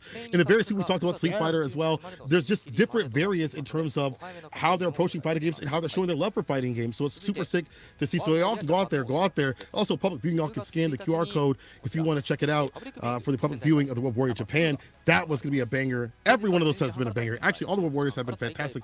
But it's so hard to call who's going to take it. One of the most stacked scenes out here, the World Warrior Japan. It's so hard to see who's going to take. We saw last year, there's so much variance in who is going to be that top spot. Overred, I couldn't even call that he would get second place.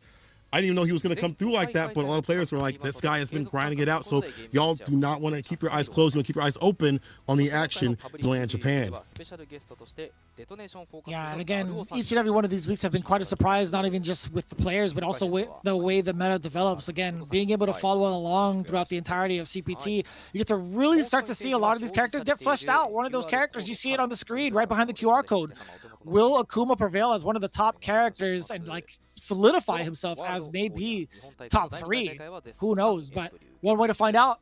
Being able to register for Japan is also a really, really big deal, right? Being able to do that to prove whether or not you're the best. If you're in the land of Japan and happen to be watching like the Western side of things, first of all, hey, we appreciate you for watching the translated version. But more or less, I think being able to participate is some of the best feelings in the world. Being able to enter a CBT is one of the best feelings in the world. And we also open that up to Singapore. That's going to be happening later next month. No, 2 months from now. That is October. That's right. October 18th through the 20th. Very, very excited for that because that is a fully packed schedule in October, by the way. No, I'm just saying, even before that's going to be UFA, ECT, a lot of things coming through to the land of Street Fighter 6. It's been super sick to see people traveling out to these tournaments. And as we said, Cream City Convergence this week. Yes, I will be out there along with some other cats playing some Street Fighter, maybe commentating too as well, and having a real good time seeing it offline, because I feel like one of the best parts of enjoying fighting games is just experiencing it offline, playing sets, enjoying it with your friends, complaining about characters, or, you know, protecting your character and saying that they're not that cheap. But again, offline is super great. So if you can go out there, you can't enter right now, but you can definitely go out there to spectate if you're in the area. I highly suggest it's a one-day tournament, a one-day event. People, it's been real. Thank you so much for watching Street Fighter Japan. We will see you in the streets. Peace.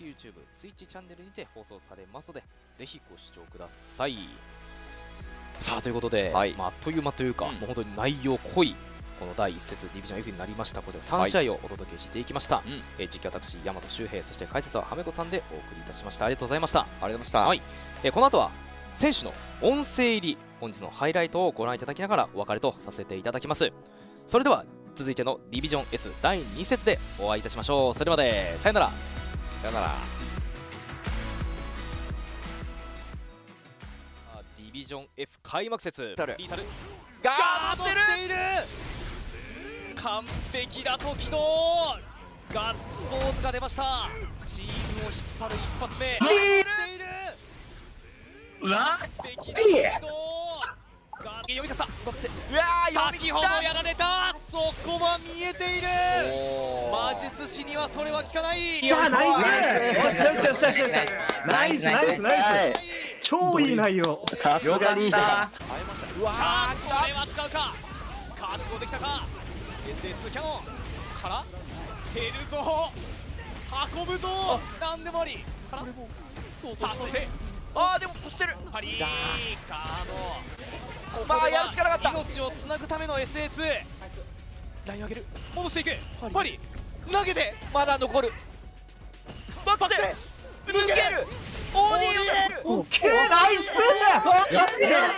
マジか。ありがとう。マジ神すぎる。いや任せてって。わーマジかやべえ。これぞ新。お暴れてる。マジ。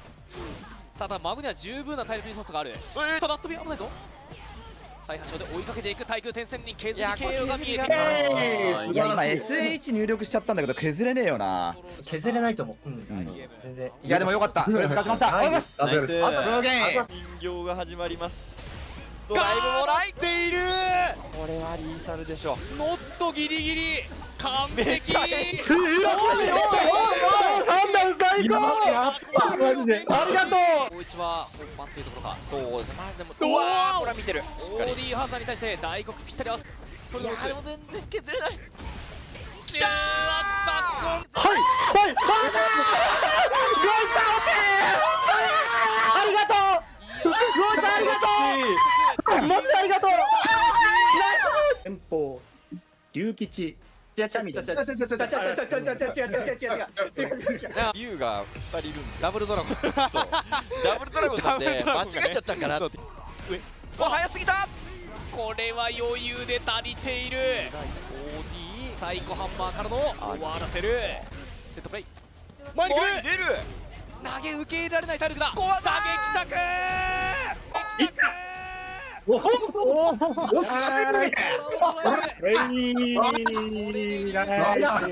シュートの選択は龍吉には届いているが、まだこれ上バート寸前戻ってきた。上それも見たか。誰言ってる。誰見たか。俺の号機。前に来た。わあボタン押してる。相手の反応をむしろ餌にした、そのままもう一度キラー B スピン。何もできない、球を打つと終わってしまう。勝負の100機、前に歩いてたかもしれない。歩いてくる。これが数の子3000。強い。